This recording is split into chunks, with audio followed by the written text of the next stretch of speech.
Here? Paul and Hooper does not talk back in Hooper. You know, they don't put up with that in Hooper at all. Mm.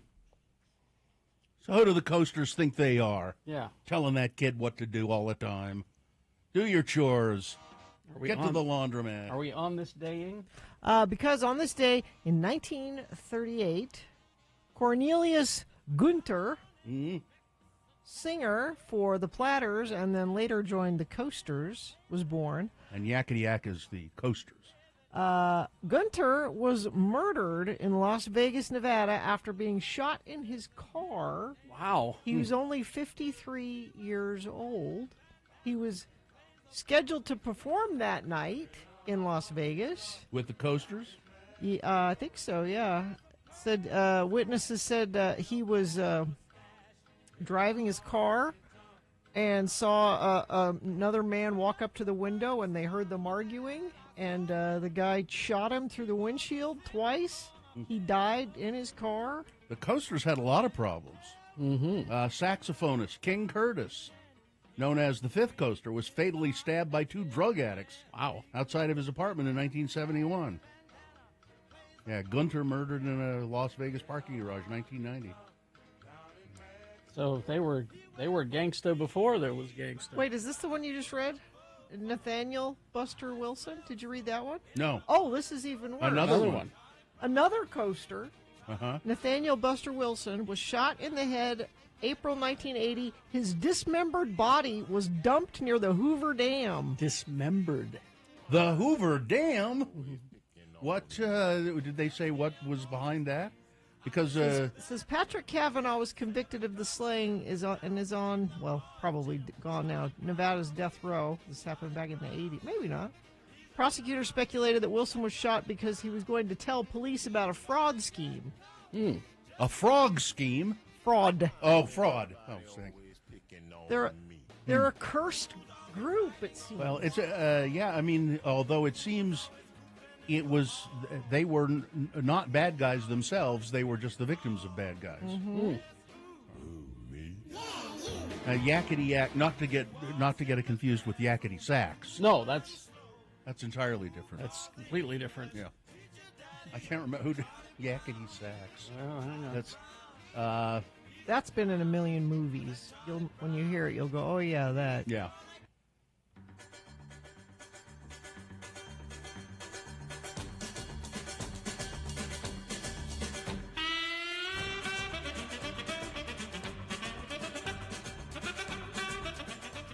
Yakety Sax. It's Boots Randolph. That's right, Boots Randolph.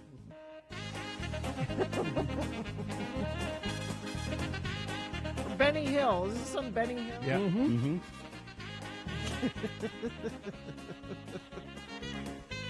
And used beautifully in the movie V for Vendetta. Because it's a silly song, but silly things are not going on. Go back to the Coasters. They had so many hits. There's a real Poison Ivy. That's a really cool song. I don't remember that one. You'll know it when you hear it. Hang on. God, you're making me jump back and forth here.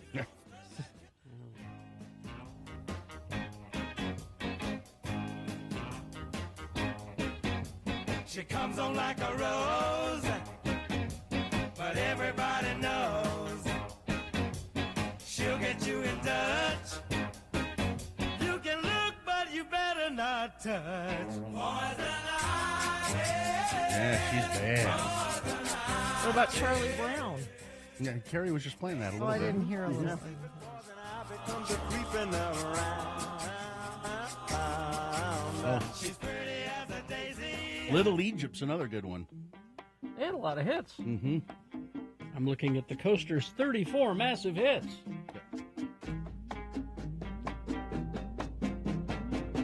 This is pretty damn good. I took my troubles down the mountain road and drank it down. You know that gypsy with the gold cap too. She's got a storefront at 34th and Vine. selling little bottles of Love Potion number 9. That somebody else had a big hit with that too. Yeah.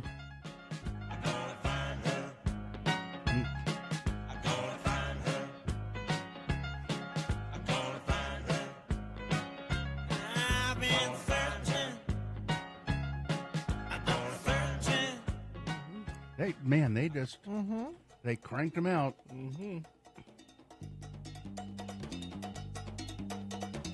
They say the neon lights are Really? on Broadway. Why did I think this was just a George Benson song? I didn't know that was George Benson is nothing but a thief. know anybody else did this song? When you're walking down that street. I love this song. George does it pretty damn good. Yeah. Gotta say. We could open with this song someday. Well, I'm looking up when George Benson's birthday Look for is. George Benson's birthday. They say the neon lights are right on Broadway. They say there's always magic in the March 22nd. We got to wait till March. See, we still here. Yeah, Give me the night. We should be still here on March 22nd. Yeah, possibly. Although if our station follows the industry, Yeah, we won't. They might not wait for our contract to be out. the cancer is spreading. This is Quincy Jones. I think so, yeah. I was listening to an interview with Quincy Jones, and he seemed like such a nice man Oh yeah. in the interview. I mean, just seemed like a really. But he's not afraid to tell you what he thinks either. Yeah. That's the other thing. I don't know this. What is this? Am I gonna know it? I'm gonna know it, huh? You might. I don't know.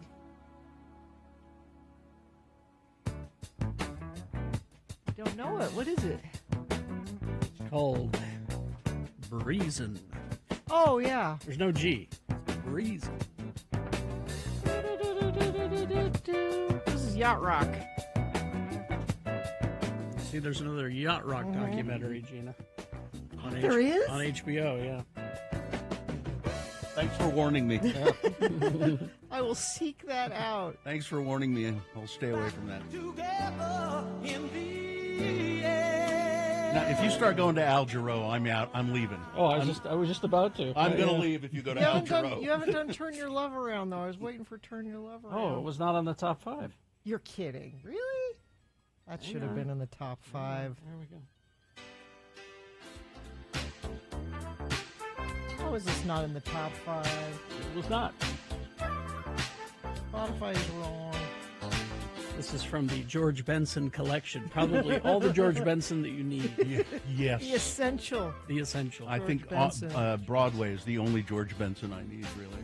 You got the power, but you just don't understand. You really were going to go to Al Jarreau, weren't It you? was.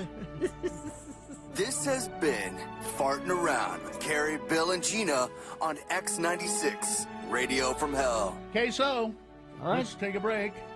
Okay, so we'll take a break and come back with your check-ins, ladies and gentlemen. Like to hear from you in the morning. 877-602-9696. 877-602-9696 is the number to get in touch with us here in the morning. You can also text us, if you like, 33986, okay? Did you miss out on your favorite Radio from Hell? Listen, I have a list here. Oh, really? Wow. It's Radio from Hell with another list, because people love a good list. X96. I don't know why they asked this question specifically, but it's kind of interesting. It's a poll of 2,000 U.S. adults with streaming subscriptions, and they were asked, what is your favorite on-screen friendship on TV? This is on TV. Okay. Friendship. And what is your favorite on-screen family, television family? So the best on-screen friends, just two people Okay. in each group. Now, some of these I don't know. This is 2,000 Americans, people who watch a lot of Okay. TV. Olivia Benson and Elliot Stabler. Well, that's your Grey's Anatomy. Grey's No, Anatomy? no. No. That's Stabler is, not Grey's Anatomy. This is a show I do not watch at all. what is it? Law and Order Law and SVU. Order. I've never seen it. so- Special Victims Unit.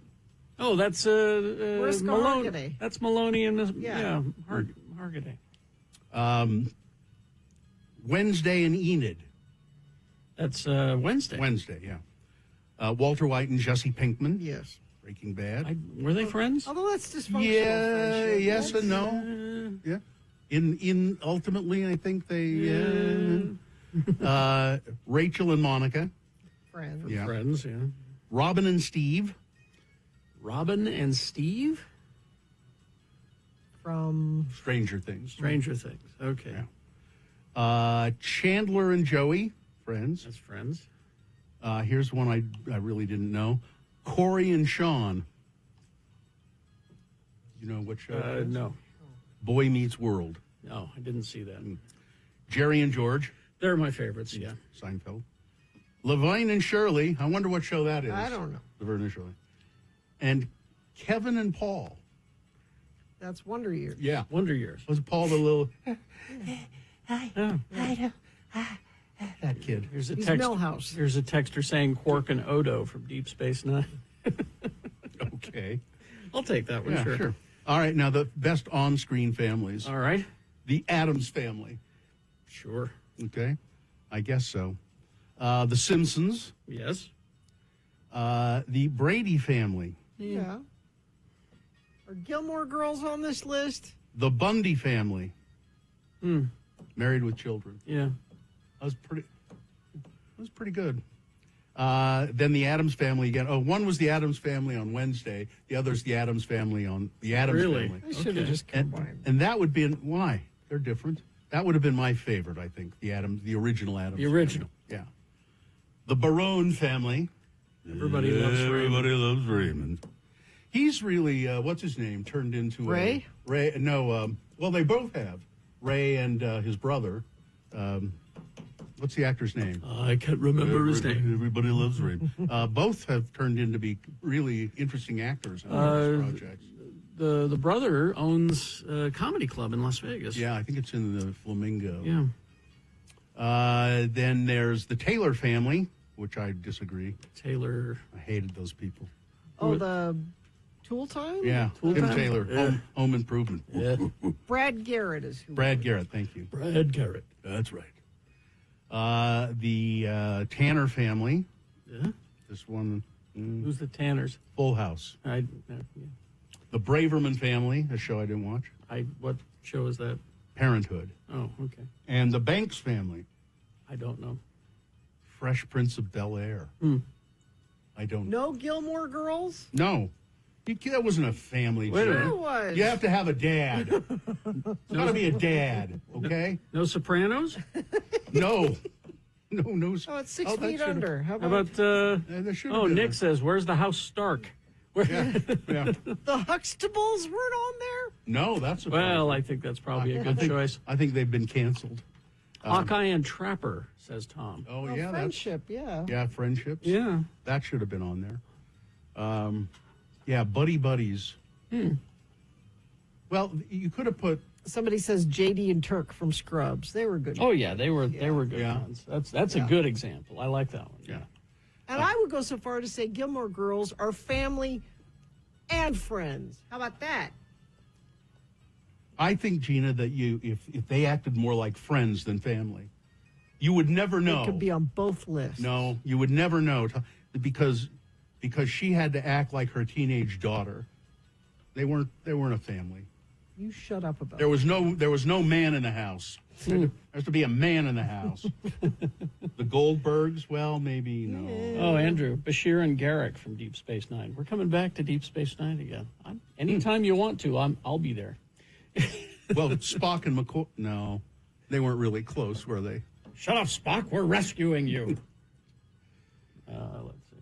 Now let's do the promo. Green blood.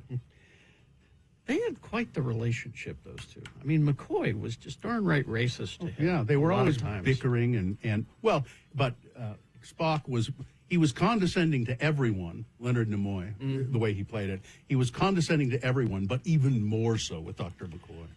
McCoy was great in that Khan was holding a knife to his throat, and McCoy was talking him through how to do it properly. You know, the carotid artery, or whatever it was. He was explaining to him that you need to go a little higher. All right.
33986. All right, 622. Let's get this over with. Gosh, that was really unpleasant. Getting you ready for the truth. All right. So if you want to check in, You call it, getting ready for the day. I call it getting ready for the truth. 877, oh man, 602-9696. That's the number. If you want to check in, you can. You can also text us 33986. Do we have a sponsor, Gina? During IFA's animal food drive, Good.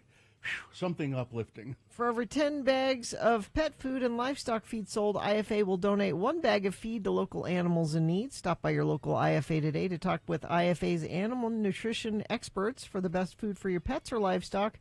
More details, shop online at ifa.coop. I know we have big friends of the program work at IFA.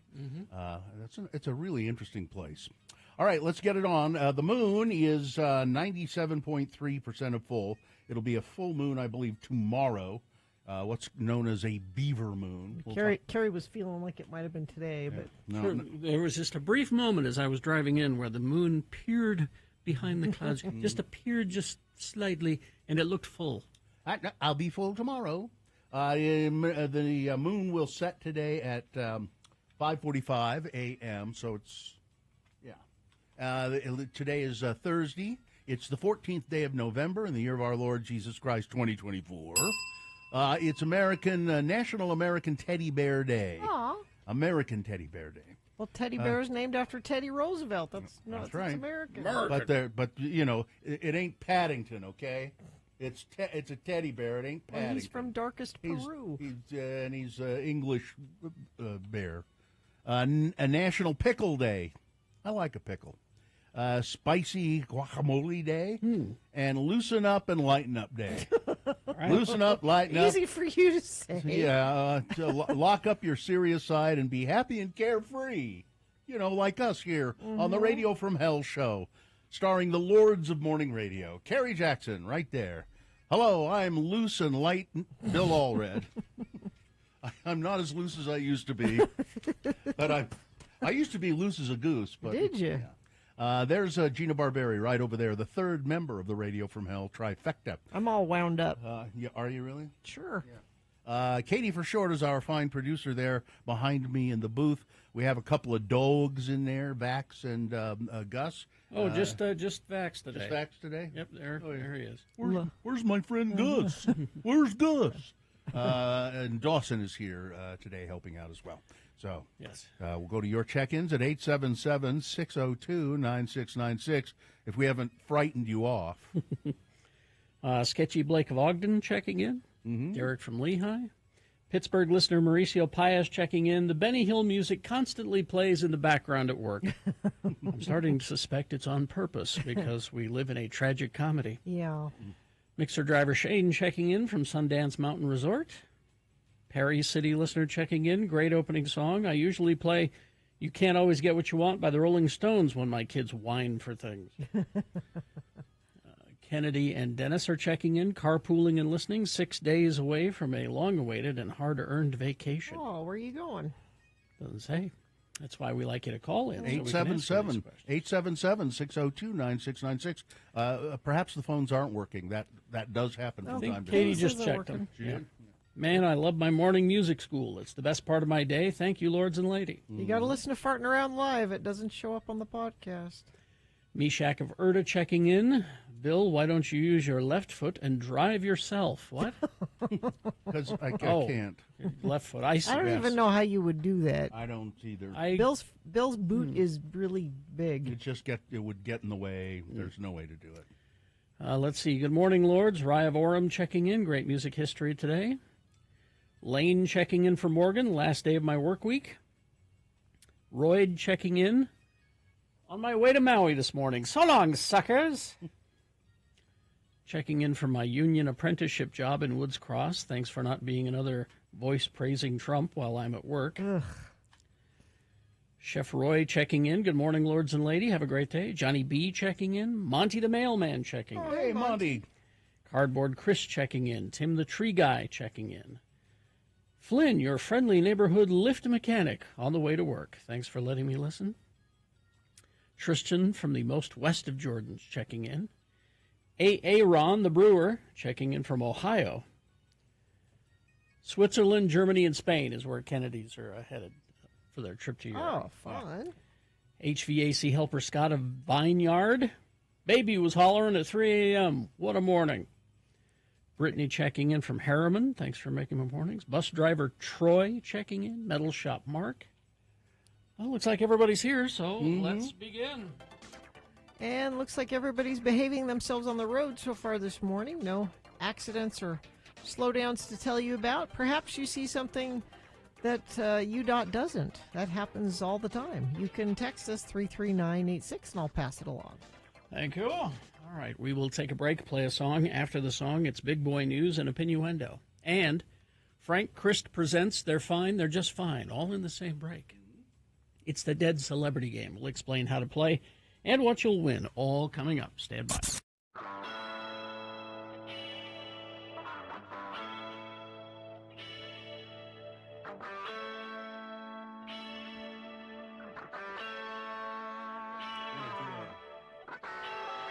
Another classic. Well, let me go get the stack of CDs.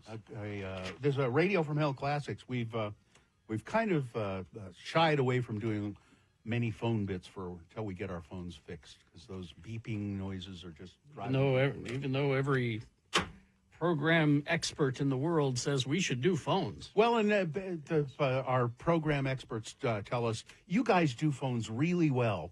That's why you should do it, a lot of it. Mm-hmm. And, I mean, I agree. I think we do a really good job at interacting with the audience on the phone. But, you know, it's pretty hard to do when it's going beep. Yep. Can we get a tin can system set up? That's been discussed. Genuinely? Oh, yeah. Oh, Sure. all it takes is a little, No, we just screw right here. Yeah, we just talk to people out on the street. Yeah. You know, they come up to the side of the building and pick up the tin can, and you know, this is how you interact with Radio from Hell. You're joking, but I kind of love that. We tried to do something similar to that once. Well, it's not similar, but it was an idea of how to interact with the audience with CB radios. So remember, we got a CB radio and we put it in the studio, and we thought we would contact people on the CB and interact with them over the air while we were on the CB. And I Didn't work. nobody ever seemed to. It was past the time that people had CB radios much. I'd imagine you'd have to keep your hand hovering the sensor button a lot for that. That was the other problem we ran into, is that people were swearing on the CB. Yeah. Even though you weren't supposed to, there was no way to stop them. So what'd you find over there? Well, in that dusty stack of wax. How do you feel about Little Tommy Little? I remember these. He was a child stand-up comic. Little Tommy Little, the 3-year-old or 5-year-old stand-up comic. I think it introduces him. I think. Please. Let's see. Remember. Let's see if this works. And so the guy says, "Never mind that, some guy in there is throwing out ears of buttered corn."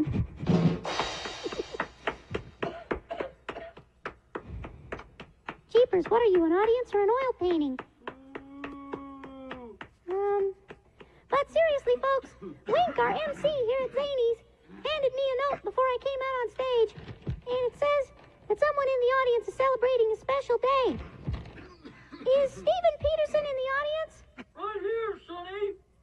Well, I got a song to sing for you on your special day. Here we go. Happy poop day to you. You live in a zoo. You look like a monkey and you poop like one too.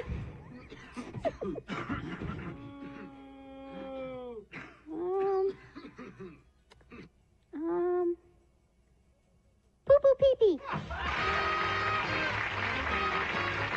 It's kind of high concept stuff.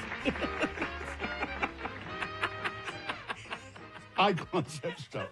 He would always, Tommy Little would always sign off with, That was his line. You know, he always knew he could go to that line to get a laugh, pee-pee. because it worked in the schoolyard and it Yeah.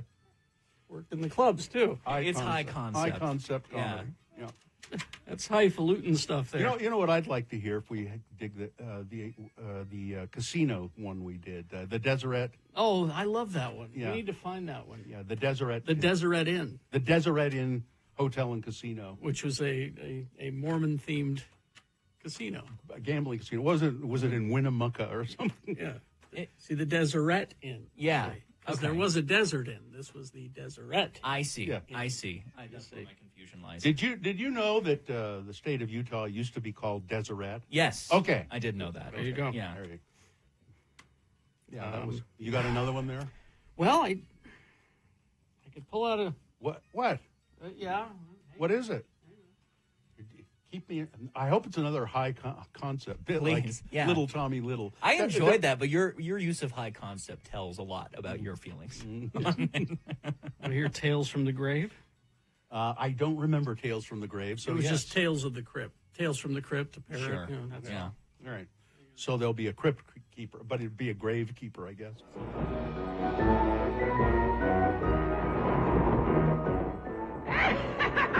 Greetings, children. This is your old friend, the Grave Digger. Today I have a frightening little yarn that has all the ingredients needed to make you shudder. Sex, violence, lawyers, and 3 exploding human heads. This tale is called There She Blows, and we'll take you now to the law offices of Parker, Jameson, and Osborne, attorneys at law. Mr. Parker? Mr. Osborne. Parker, your fly is undone. Oh? Oh, so it is. I was just having sex with my secretary. But Mr. Parker, that is so wrong. You're a married man. I'm aware of that, Osborne, and I don't care. As a matter of fact, I'm going back in for seconds. Parker, your head is getting bigger. Oh my God! Look at all the blood. What's all the racket in here? Parker's head just exploded. Good Lord, what a mess. Hey, what's Parker clutching in his still twitching hand? That's the Bonneville specific file. He's been working overtime to make the board of directors look better in court. I believe he just finished it. Jameson, what are you doing? Erasing Parker's name and putting mine on it. I'll take all the credit now that he's dead.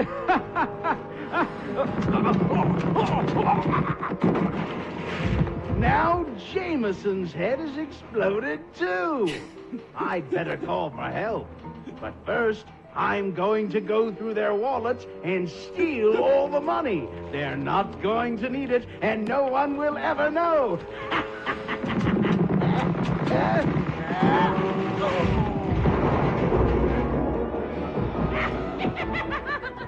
Those 3 really know how to get ahead, eh? Their law firm tried to expand too rapidly and suddenly went bust. Well, in case you hadn't figured out the moral of the story, it's if you're a lawyer and you do something bad, your head will explode. This is the old Gravedigger inviting you to join me next time when our story will be called Chop Chop, Who's There? On Tales from the Grave. Good Lord, what a mess! Once again, high concept comedy. Because see, the plot of the show was people do bad things and then they pay for it. Yeah, You know, that was every week. Every week, that was the plot of the show. Yeah, the highbrow motif of heads exploding was definitely ahead of its time. Yeah. I had to take a blown-up balloon and twist it to make the expanding head sound. When would this play in your show? During the show. Yeah. I don't know. We played a lot of records. Okay. We played a lot of songs. Like, did you get your 6 songs an hour in there? Did you get your 9 songs? Which we kept continually trying to whittle down the number of songs we played so we could do more stupid stuff. High concept stuff. I mean, like that. You know. But would you come on and talk afterwards, or would there be a commercial break buffering? Or sometimes it'd go right to a break. Right to a break. Okay. Probably. We just, I love it. We would introduce the bit and It's embarrassing. All right. There you go. Okay, well, we will take a break. I miss all that. I love doing all that Yeah, acting. thank though. you. I You loved say it's all that. embarrassing. You're the one putting it on. I love it. Good Lord, what a mess! And All right.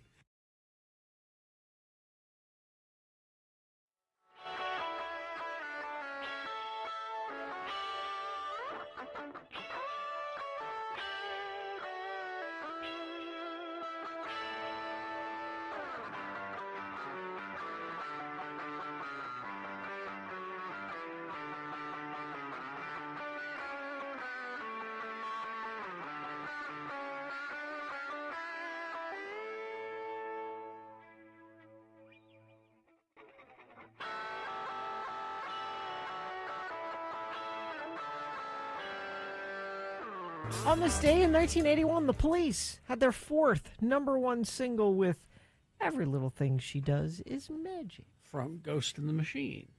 Am I right? Yes. Okay. Or no. That doesn't seem right. Oh, I'll look it up. Was that Zenyatta Mondatta? Zenyatta Mondatta, I think. All right. There you go. 6:38 right now. Time for some big boy news and Opinioendo. And then right after that news, it's Frank Christ presents They're Fine, They're Just Fine. It's our Dead Celebrity game. Going to give you a list of 4 celebrity names. 3 of them fine, 1 of them dead. Pick the dead one correctly. You will win. You will win. Yeah, it was Ghost in the Machine. That's not what you'll win. No. You will win tickets to see Cheetos with Hawthorne Heights coming to the Depot on March 26th. Hawthorne Heights tickets. All you have to do is play Frank Christ Presents at 877-602-9696. Notice I didn't say you had to be successful playing Frank Christ Presents. You'll just get the tickets. I don't know why we... 877-602-9696. It's the thrill of playing. Exactly. It's fun to play. It's cheating death. It's your voice on the radio. All right.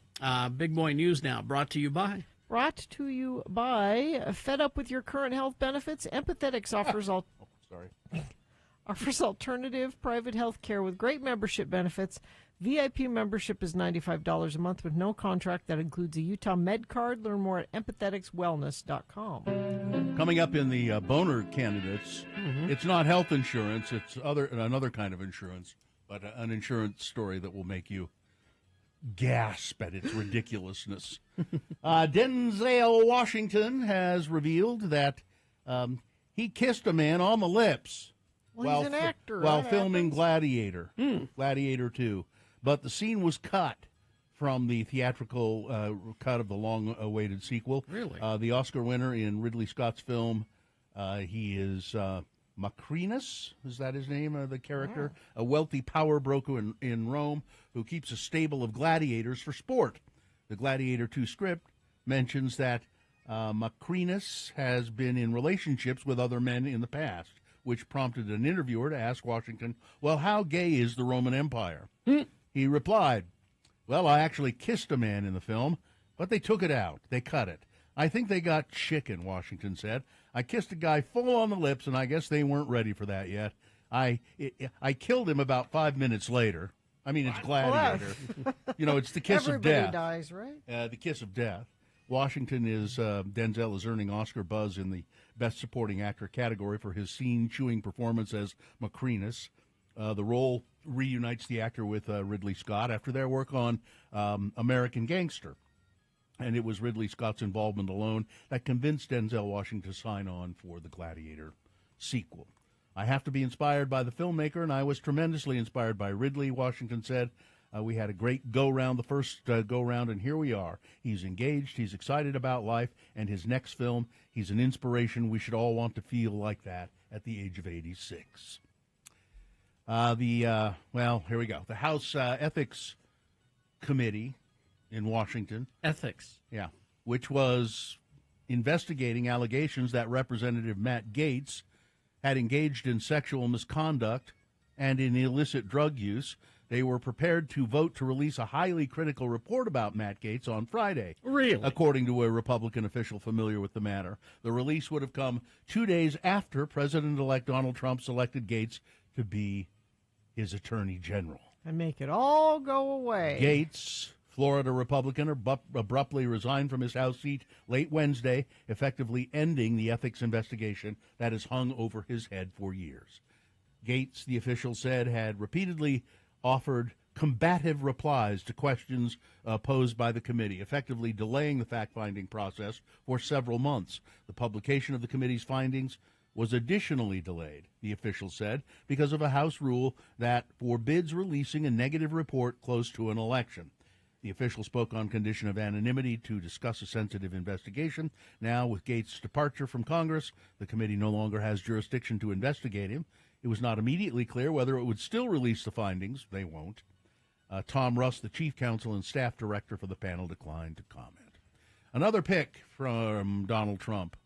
So it's not going to be Chris Stewart, head of the intelligence agency. Nope. No, it's going to be former Representative Tulsi Gabbard. What? As the director of national intelligence. You know, put a Russian asset in there. I was going to say she loves a good conspiracy theory, so that's perfect. The choice. Office of the Director of National Intelligence was created after 9/11 to remedy what American policymakers believe was a lack of coordination among the various national intelligence agencies, and the DNI sits atop all of America's intelligence services, including the CIA.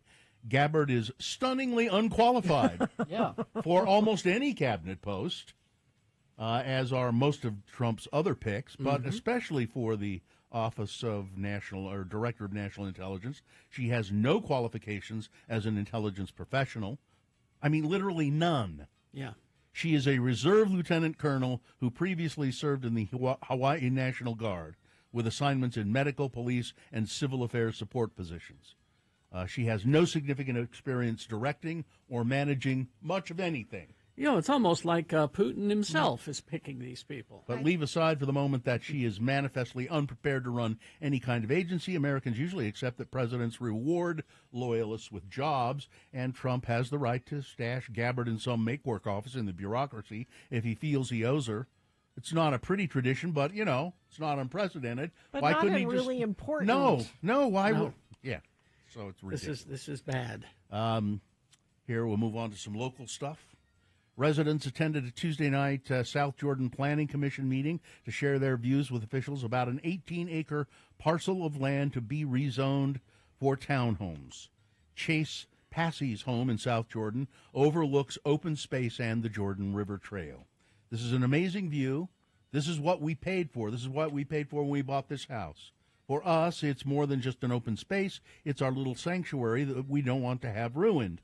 Passey waited for almost 6 hours at Tuesday night's South Jordan Planning Commission meeting to share their views with officials. Ultimately, that's going to disrupt wildlife and the ecosystem, and once that wildlife is gone, it's not going to come back, said Passey.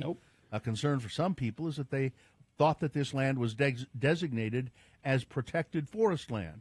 So along the Jordan River, which does have protected land all around it, there's actually some 300 acres along the river of open space. About 180 acres of those are actually owned by the city. Many of those conversion easements, so they're conversion easements so that they're protected. This particular piece is not one of those, unfortunately, said Rachel Van Cleve with the city of South Jordan.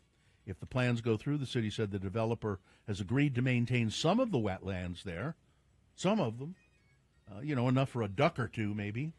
The Planning Commission did not recommend that the City Council approve the rezoning, but the project does go in front of the Council next week. And another land issue, and Utah State Office of Homeless Services is considering 5 possible locations to build a 1,200-bed mass congregate homeless shelter. Wednesday afternoon, Nomad Alliance, an organization for the unsheltered population, had some concerns about the proposed areas. All of them are very far from public transit stops and resources that people need. Yep. So we want to just put out of sight, out of mind. I don't see that this is sound place for doing anything with homelessness or homely people, said Eric Hansen, a person experiencing homelessness. For 5 years, Eric is experiencing homelessness, most recently in the Salt Lake Valley. You got a McDonald's 2 blocks down that way on the left, and you got the Maverick down there, said Hansen. Nomad Alliance advocates for the unsheltered people in northern Utah. We'll go to the crime desk now.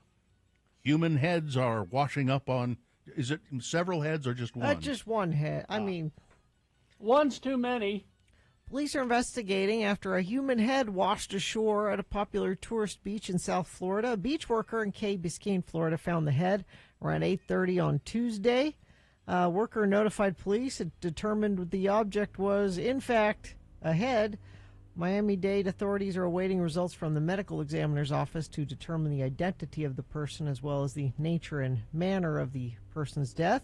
The remains appear to be that of an adult male. I'd have to say. Now, could it have just fallen off of someone accidentally? I don't. Is that a possibility? I just say to Dexter, you got to secure your load. He's usually better about wrapping those things up. Yes. So it couldn't be somebody was just out boating And lost their head? and was looking over the edge of the boat into the water and their head fell off. No, and they also say they have not found any headless torsos anywhere that could match up with it. So, the crime desk will be keeping an eye on this for you. They have found several human torsos, just not any that They don't match. with that head. You hold it up Got and it. see if it. Yeah, I got it. Health officials in Washington State are alerting residents to a sharp rise in cases of pertussis, also known as whooping cough. You know, you can vaccinate against that. Medical experts are putting part of the blame on a lack of vaccinations. Part of it is vaccination rates are waning in pertussis, and this is a natural cycle of the disease, said Scott Lindquist, a doctor with the state medical epidemiologist in Washington State Department of Health. You should be charged with child abuse if you don't get your kids vaccinated. They can't get themselves vaccinated. It's your job to have them. What are you? You want to go live in Russia? Is that what you want? Protected in any way that is available to you. Don't worry, Gina. It won't be a matter anymore now that Brainworm is in charge. What are you, a communist or something? Brainworm will make sure none of this happens. Put people in jail for not. Consumer Report says it applauds Kraft Heinz Company for removing Lunchables from the National School Lunch Program and is calling on the U.S. Department of Agriculture to adopt stricter standards for school lunches. Earlier this year, Consumer Reports petitioned the USDA to remove Lunchables from the list of allowable school lunches after testing products for levels of lead, sodium, and other chemicals. Kraft Heinz began making 2 varieties of Lunchables that meet federal school lunch requirements for K-8 students, turkey and cheese Lunchables, as well as the, extra cheesy pizza variety. These varieties differ from the ones available in stores, but now they're going, Kraft Heinz says, it's not worth the trouble, essentially. We're gonna pull them from the school lunch program. Remember when Michelle Obama wanted to make sure that our kids' school lunches were Fresh nutritious? fruits and vegetables. Remember that? And there was a huge uproar. I can't believe that. I remember when Ronald Reagan said ketchup was a vegetable, so Yeah. there you go. Oh, no, that's true. I believe that. And finally this, a naked man was arrested by police after he was found hiding in a crawl space beneath a 93-year-old woman's house in El Sereno, California. Isaac Betancourt is suspected to have been living underneath the home naked for nearly 6 months, and he says he's not going down without a fight. Los Angeles police said that the extraction took hours and countless resources, including tear gas. He was not coming out. Their efforts took so long and caused such a ruckus that sleeping neighbors resorted to finding other places to stay for the rest of the night. He refused to leave. He wasn't afraid of the dogs. Nope. The first 2 attempts at gas didn't fish him out, said Ricardo Silva, the son-in-law of the homeowner. Silva and the rest of the family reported hearing strange noises for weeks on end, but assumed that it was a wild animal. They called police once the noises became impossible to ignore. The noises were kind of like, like knocking, like it was kind of like, as my wife was walking, they were kind of like knocking back from underneath the house. Creepy. So she says, something's wrong.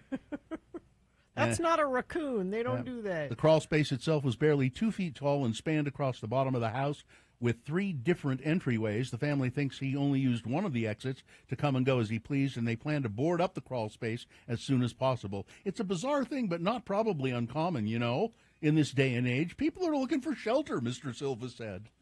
Betancourt was arrested for trespassing. It is not clear if he has an attorney. All right. Sports weather traffic. Well, Utah Hockey Club beat the Carolina Hurricanes. I think they're the Hurricanes. They don't go by the Hurricanes. Hurricanes. If they were from here, they would be the Hurricanes. When they play here, they're the Hurricanes. 4-1. Their next match is against the Golden Knights tomorrow. Puck drops at 7 on that, Bill. Okay. Utah Jazz are 2-8. The Dallas Mavericks are 5-6. They play tonight here at home. 7 o'clock for that loss, for the beginning of that loss.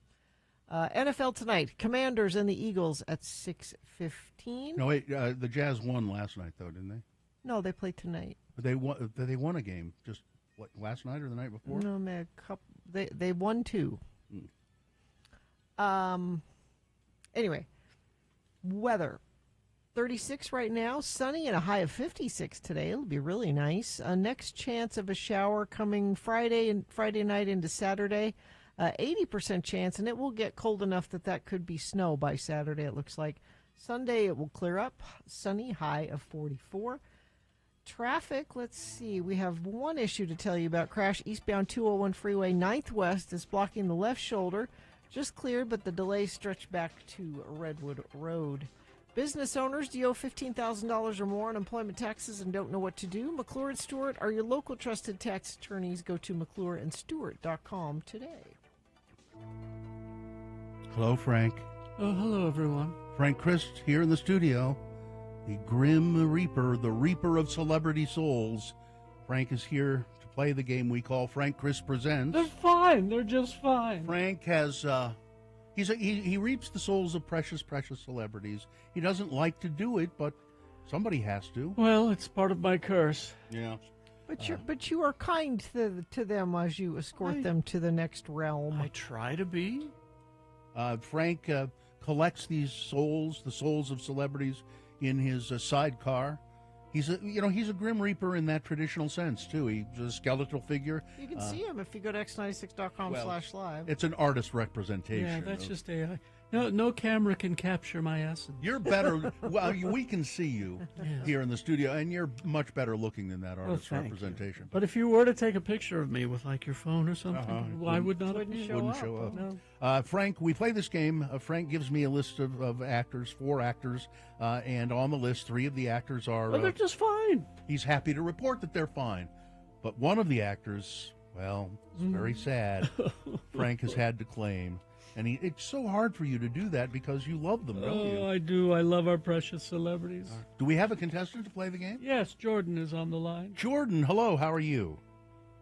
Hey, good. How are you guys? I'm fine. I'm just fine. Are you fine as well, Jordan? Are you fine? Yeah, I'm fine. I'm just fine. Okay, there you go. Jordan, if you pick the dead celebrity out of this list of 4, you will win a prize, which is what, Ms. Barberi? Tickets to see Cheetos with special guest Hawthorne Heights coming to the Depot on March 26th. All right, this should be pretty easy for you, Jordan. Because it is Loosen Up and Lighten Up Day, this is, Frank has given me a list of actors in movies about happiness. Oh, happiness, all right? For a change. Yes. Here we go. Actor number 1, Clea Duvall. She was in The Faculty. She was in But I Am a Cheerleader, in Girl Interrupted, Ghosts of Mars, The Grudge, Zodiac, and Argo. On TV, Duvall starred as Emma Borden in Lizzie Borden Took an Axe and its miniseries spin-off, The Lizzie Borden Chronicles. She was in a movie called 13 Conversations About One Thing. It was about 5 people in search of happiness. Number 1, Clea Duvall. Number 2 on the list, Jean Reno, a Spanish-French actor. He was in Crimson Rivers, Godzilla, the Da Vinci Code, Mission Impossible, Ronin, The Big Blue, and La Femme Nikita. He was in a movie called Hector and the Search for Happiness. Hector and the Search for Happiness. Number 2, Jean Reno. Number 3, Virginia Madsen. She played Princess Irulan in David Lynch's Dune. Other notable film appearances include The Prophecy, Ghosts of Mississippi, The Rainmaker. On TV, she had a recurring role on Moonlighting, Frasier, American Dreams, Monk, The Event, Hell on Wheels, Witches of the East End, lots of things. She was in Joy, about a self-made millionaire who created her own business empire and her own happiness. Number 3, Virginia Madsen. And finally on this list, Carl Weathers, an actor, a director, and a former American football player. His prominent roles include Apollo Creed in the first 4 Rocky films, Colonel Al Dillon in Predator, Chubbs Peterson in Happy Gilmore, and Combat Carl in the Toy Story franchise. His happiness movie, Happy Gilmore. Number 4, Carl Weathers. There you go. 4 actors. Which one is dead? Is it D. Carl Weathers? It is Carl Weathers. You're right, Jordan. He died this year. Yes. Yeah, 76 years old. Oh, Apparently a very nice man. Very nice man. I got so much hate mail for that one. Again, it's not your fault. Not Frank. my fault. You don't kill these actors. You just have to go, and you're kind to them. Oh, of course. Yeah. I gave Carl a bottle of water. There you go. He really needed it. He was very thick. Is that so you get a good review? I always ask them if you would. Give me a good review on You Yelp. could give me a 4-star. That'd be great. 4-star on Google. All right. Jordan, congratulations. You've won tickets to see Hawthorne Heights. Hang on the line, and Katie will help you out with the tickets. All right. Well, I'm going to go check on... It's Yanni's birthday today. Yanni? Wasn't he married to somebody famous? Linda Evans. Oh, yeah, that's right. They were married? I thought Yeah. they were just dating. They might have just dated. But... 70 today. Only 70? I know. He's going to be around for a while, unfortunately. I'll tell you what, though. Chip Gaines is 50. I'm going to go aggressively check on him. That guy just bugs me. Me too. Can't explain it. Goodbye, everybody. Goodbye. Goodbye. A couple issues to tell you about. Possible crash southbound I-215 at the top of the on-ramp from 47 South in Taylorsville. Vehicles are parked off to the side, causing slowage through the area. Crash eastbound 201 freeway 9th West, blocking the left shoulder, just cleared, but delays stretch back to Redwood Road. The holidays can bring joy, but also financial stress. Solution Loans understands. Receive up to $3,000. Don't let money troubles ruin your celebrations. Apply online at solutionloans.com.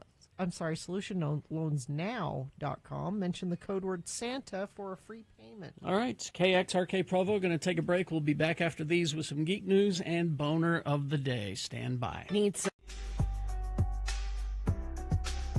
Frank Christ is in the studio now on his electric scooter. Just park it over there. Thank you. Okay, there. Good morning, Frank. Is this outlet being used? No, you If I plug it in. This won't screw up the phone. No, the phones are already screwed up, Oh, Frank. okay, all right. Go ahead, plug it in. Frank Christ has joined us in the studio, and Frank is the reaper of celebrity souls. And you don't, you didn't have anything to do with the phones, did you? Oh, no. He wants to talk I to love people. playing the game. The game is called Frank Christ Presents. They're fine. They're just fine. This is the only thing I have to look forward to. Sorry. Frank is here. He loves celebrities. He just loves them. And but he is charged with reaping their souls, putting them in the sidecar of his electric scooter, and taking them off to the distribution center. Yes. Frank does not kill these people. No, I'm an escort. You collect them when they're gone. Now, there's a text question here that says, does Frank play any sort of Deadpool game to pass the time? Well, I'm the keeper of the Deadpool game. You can't play. No. You're the master. Yes. This is as close as Frank gets to having a good time, right? Exactly what I'm doing right now. All right. Frank has given me a list of 4 celebrities. These are all Oscar-winning film directors. Okay. And Nick, you're playing on behalf of somebody. Somebody. All right, Yeah. for Sting tickets. Are you ready to play? I believe so. Okay, now remember, Nick, 3 of the directors on this list, they're fine. They're fine. They're just fine. I checked on them on the way over. But one of them has passed. How are you today, by the way, Nick? I'm fine. I'm just fine. Oh, good. Okay, good. Here we go, Nick. Directors. Number 1, Thomas Hooper. Thomas Hooper began making short films as a teenager and had his first professional short, Painted Faces, broadcast on Channel 4 in England. In addition to winning an Oscar for The King's Speech, he won 2 Golden Raspberry Awards for Worst Director and Worst Screenplay for the live-action movie of Cats. It was not good. Number 1, Thomas Hooper. Number 2, Catherine Ann Bigelow, known for her shifting relationship with Hollywood and its conventional film standards and techniques. Her work both satisfies and transcends the demands of formula, they write. She won an Oscar for directing The Hurt Locker. She directed Zero Dark 30 and a very fine vampire movie, Near Dark. Number 2, Catherine Bigelow. Number 3, Sidney Pollack. Directed more than 20 films and 10 TV shows, acted as well in 30 movies. He did many feature films, but he won an Oscar for directing Out of Africa.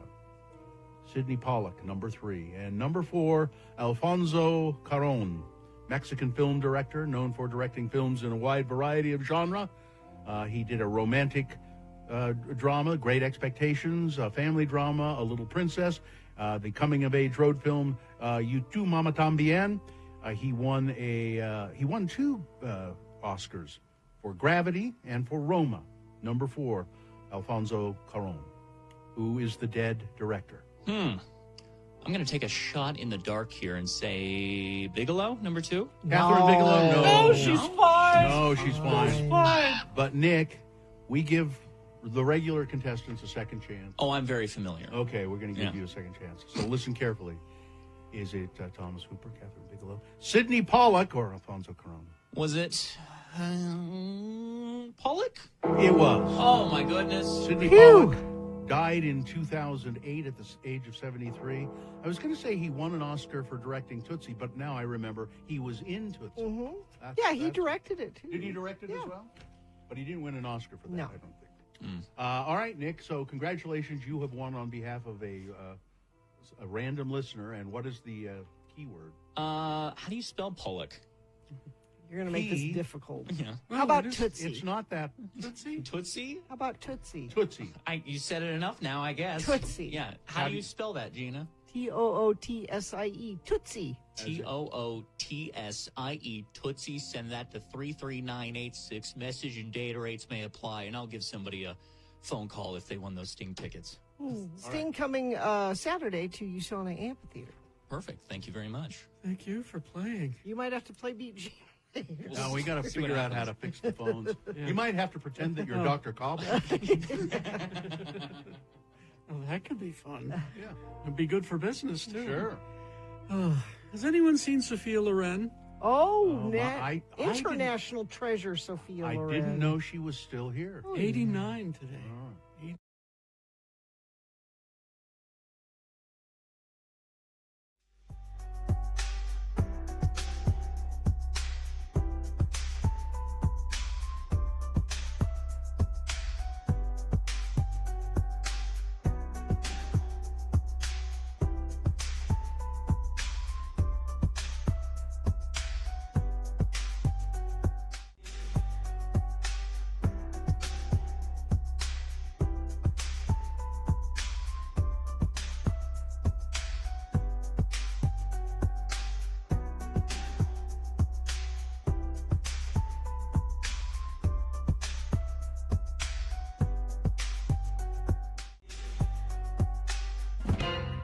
Larry in Granite wants some geek news. I said, Larry, just hold your horses. Here it comes. In Granite? In Granite. Larry.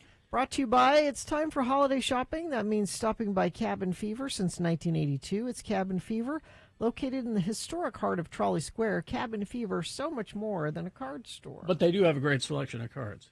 I mean, yeah. I mean, get that. They but do. Get other stuff, A lot too. of very cool stuff out there.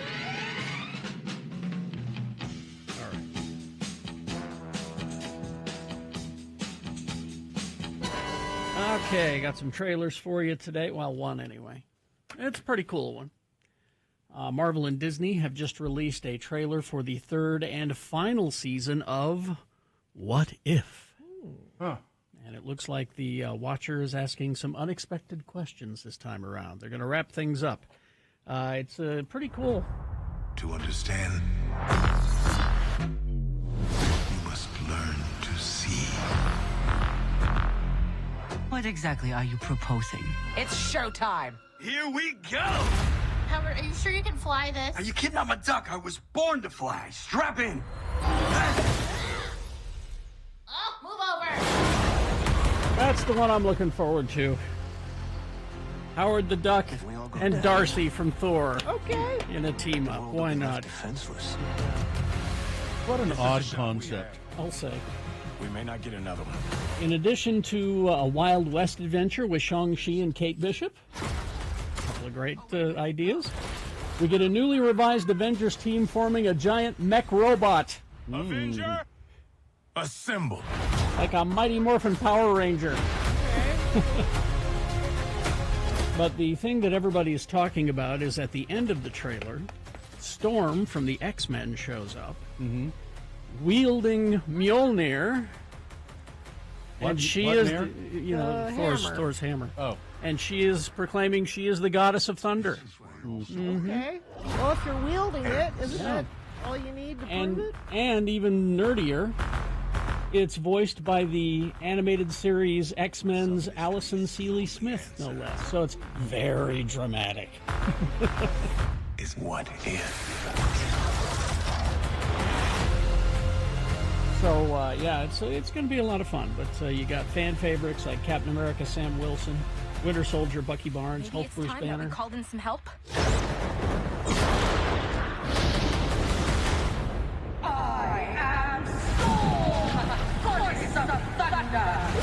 Yeah, I told you it was dramatic, wasn't it? Yeah.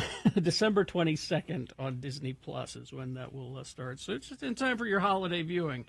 Watch that instead of talking to the family. The Wednesday TV series from Netflix, Wednesday Addams, they keep adding people to the cast. Steve Buscemi is joining the show. Okay, that's good. And then the big announcement was Lady Gaga is joining the show. Really? Yes. Okay. We don't know what she's going to play, what the deal is, but in a previous interview with Vanity Fair, Jenna Ortega revealed that Wednesday's upcoming season will showcase new villains, supernatural powers, and darker tone, more akin to Roger Corman's The Mask of the Red Death, she said. So maybe Lady Gaga's involvement has something to do with one of those criteria. Anyway.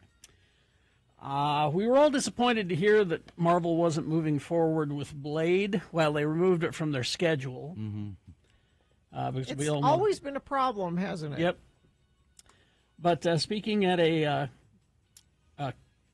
comic convention in Brazil just recently, Kevin Feige reassured their commitment to Mahershala Ali's Blade, despite it recently being pulled from the slate. He said, "We are committed to Blade. We love the character. We love Mahershala's take on him. And rest assured, whenever we change direction with a project or are still figuring out how it fits into our schedule, we let the audience know. You're all up to date with what's happening, but I can tell you the character will indeed make it to the MCU." All right. Now, speaking of Blade and speaking of Gambit, Deadpool Wolverine is on Disney Plus, and so watch it this weekend. Yeah, I need to get caught up on Everybody's seen it. Everybody knows the secrets. Yeah. And that is that Blade is in there, with Wesley Snipes proclaiming, "There's only one Blade. There'll only ever be one Blade." Okay. But anyway. But Channing Tatum as Gambit. Now, the reason this is kind of an inside joke, and why Katie's laughing. Why I is get this it. funny? There's such a big deal about Well, this. because Channing Tatum loves this character, and for 10 years now has been pitching ideas about how he should play Gambit in a movie. Okay. So Ryan Reynolds, keen on this joke, said, "Hey, let's put him in Deadpool Wolverine. We're going to give you the comic book accurate costume, which is silly." Yeah. Okay.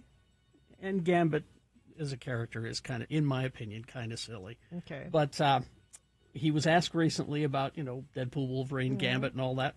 And Ryan Reynolds was asked, how does Marvel feel about Gambit? He said, "I honestly don't know what goes on behind closed doors in the bookkeeping sessions at Marvel, but I do know they're obsessed with him in that role. It's kind of like the same situation I went through." Now, what he's talking about is he's been trying to get a Deadpool movie made for years. Right. They did a test shot, special effects, to show him this is what the movie will be. And he released it on YouTube. Huge views. Yeah. Fox buckled and said, "All right, we'll do it." And it was, of course, a huge success. Yeah. He says, once you know that it works well, that's really what they need. Sometimes they just need to see it in action. And Channing is so singular in how he plays the character, but also he's so beautiful physically, the way he moves and the way he can pick up steps. He sure is. So, yeah. So there's that. Something else for you to do over the Thanksgiving holiday weekend. Of course, the Mystery Science Theater Marathon, that's happening. Oh, what's that on? You can watch it on several different platforms. It's just a matter of Googling Thanksgiving Marathon. But November 21st, Hulu and Disney Plus have Alien Romulus for you. So you can, again, watch that instead of speaking to your family. Always good options rather than fighting. Traffic, please. Okay, so just that one incident, I-215, boy, UDOT is really not reporting well here. Let me go to this other source here. Southbound I-215, top of the on-ramp from 47 South in Taylorsville. Also eastbound 201 Freeway 9th West. And whatever you're seeing on the roads, 33986. America's first Nutcracker is nostalgic, charming, and magical. Witness the historic 80th anniversary of the Nutcracker, opening December 6th with the magical music of Tchaikovsky, performed live with the Ballet West Orchestra. Tickets at balletwest.org. All right. Here are your boner candidates you'll be voting for in just a couple of minutes. Boner candidate number 1, sorry you were hurt. Here's your bill. Boner candidate number 2, I know basements. I've lived in basements. That, sir, is no basement. And boner candidate number 3, well, I am back where I came from. Boner of the day, big boy news, all coming up after these messages and a song. Stand by. Larson, HVAC, and Plumbing. And these are nice people. Sure are. They really are. We've all had them in our houses for plumbing and HVAC service. We're part of their VIP program. And that's not just because of us. Anybody can do that. Yeah. I got to call you guys. I got a couple of little plumbing things I need you to do. But what they really want to talk about right now, Sean and Jaden Larson are once again giving away a free furnace in honor of Grandma Jana. Go to larsonhvac.com/X96 before November 30th and nominate someone who needs help this season so they can get a new furnace installed in early December. Yeah, we love the work they do. They're Rheem Pro certified, and you should look into their VIP plans. Specials to make your HVAC and plumbing systems worry-free all year long. larsonhvac.com/X96, or you can mention X96 when you call 801-930-5450. But yeah, go to the website and nominate somebody that you think could use a free furnace. You can even nominate yourself if you'd like to. Once again, larsonhvac.com/X96. Hi, I'm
Living Spaces. Oh, Carrie, you're saying it wrong. Living Spaces. Living Spaces. I was telling Bill, I don't know how much they spent on that jingle. Well worth every penny. It's catchy. And it makes you think, I need to freshen things up. Sure. Get some new furniture.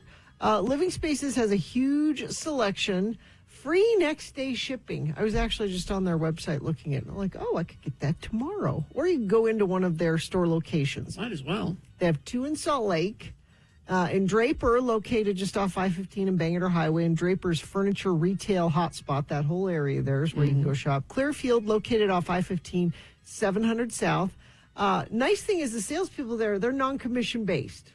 So they're going to help you out, but don't feel pressured into buying something you don't need or want because no commission there. Stores have a cafe. You can hang out, relax, watch TV. They have dirty sodas there if you like, little snacks, play area for the kids, and you can do your shopping at Living Spaces. Living Spaces.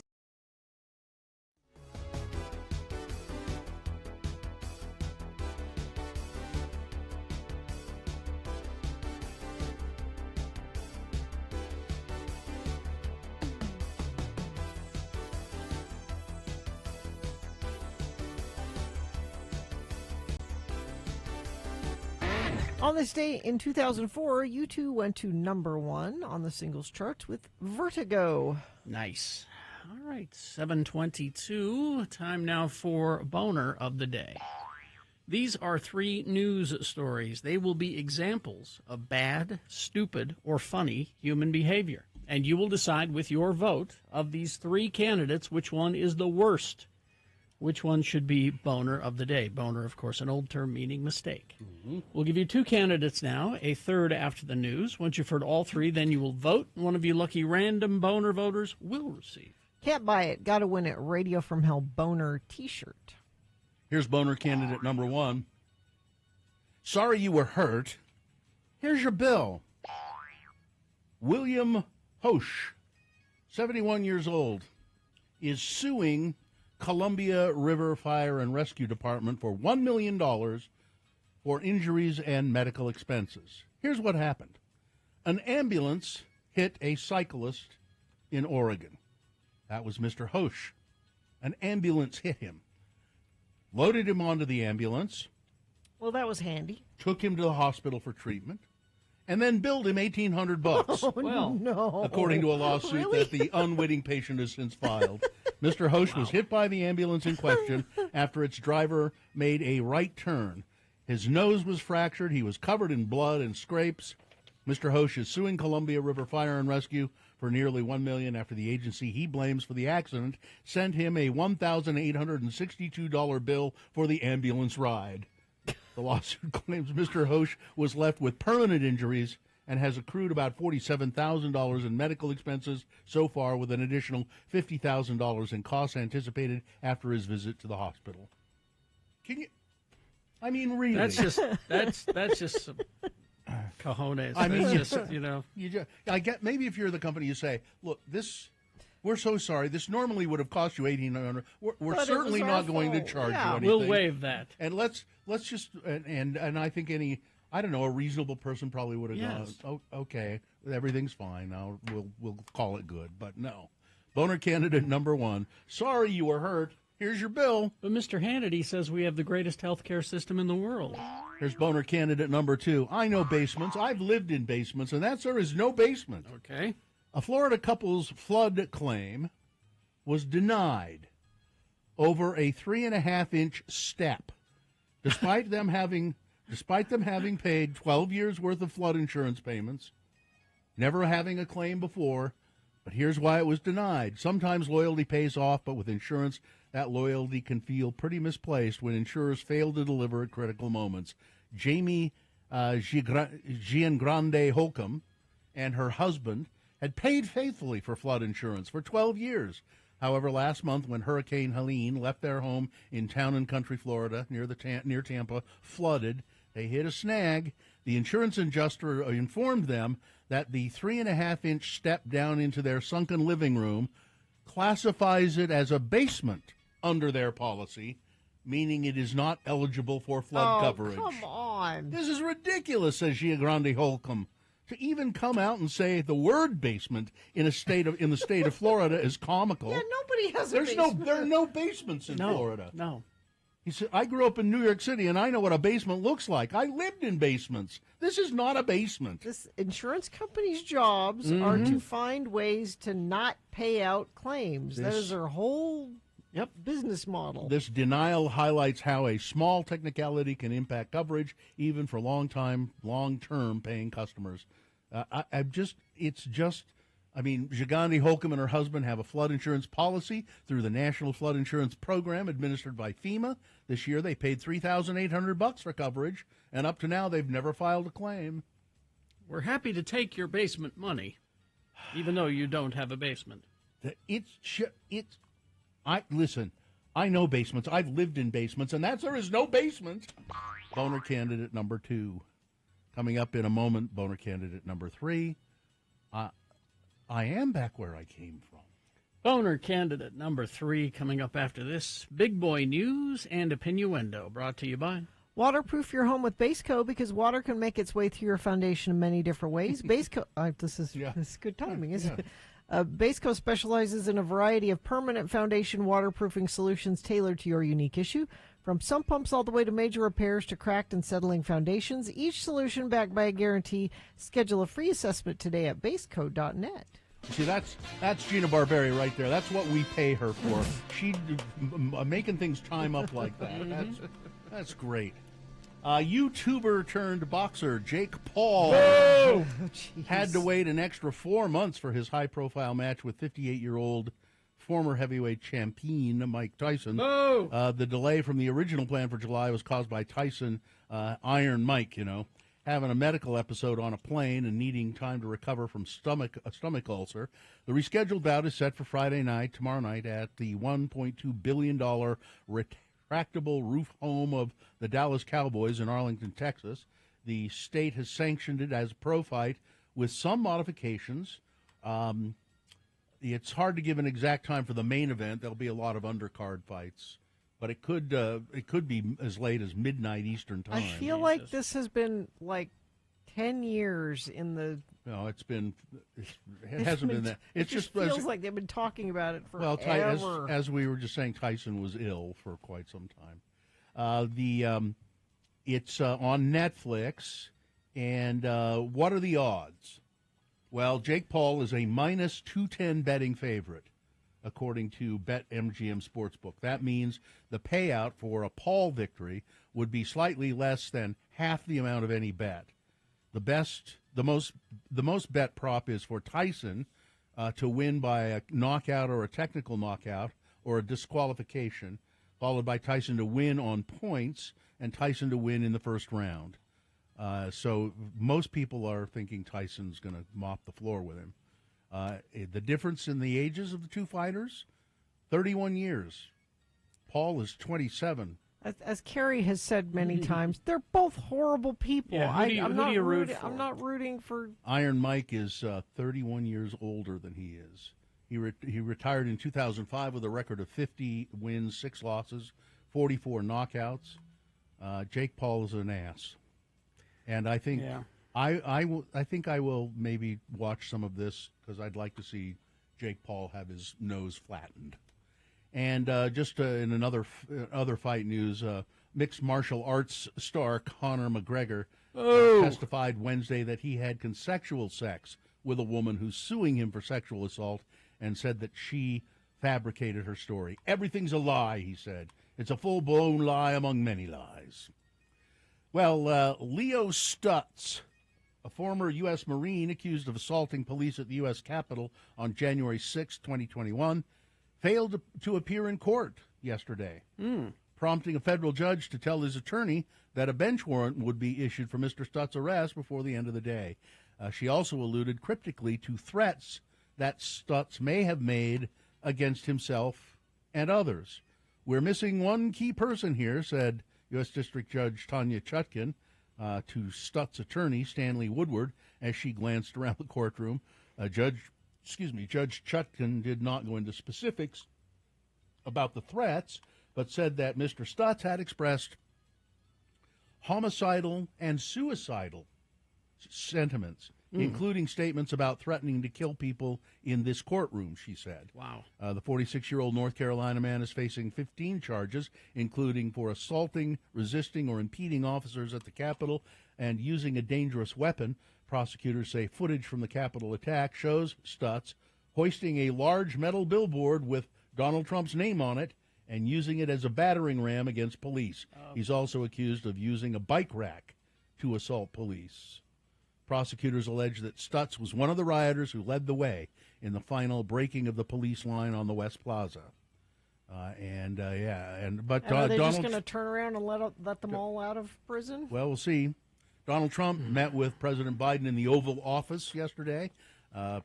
He returned to the nation's capital for the first time since winning election, meeting with congressional leaders and then sitting in the Oval Office with President Biden.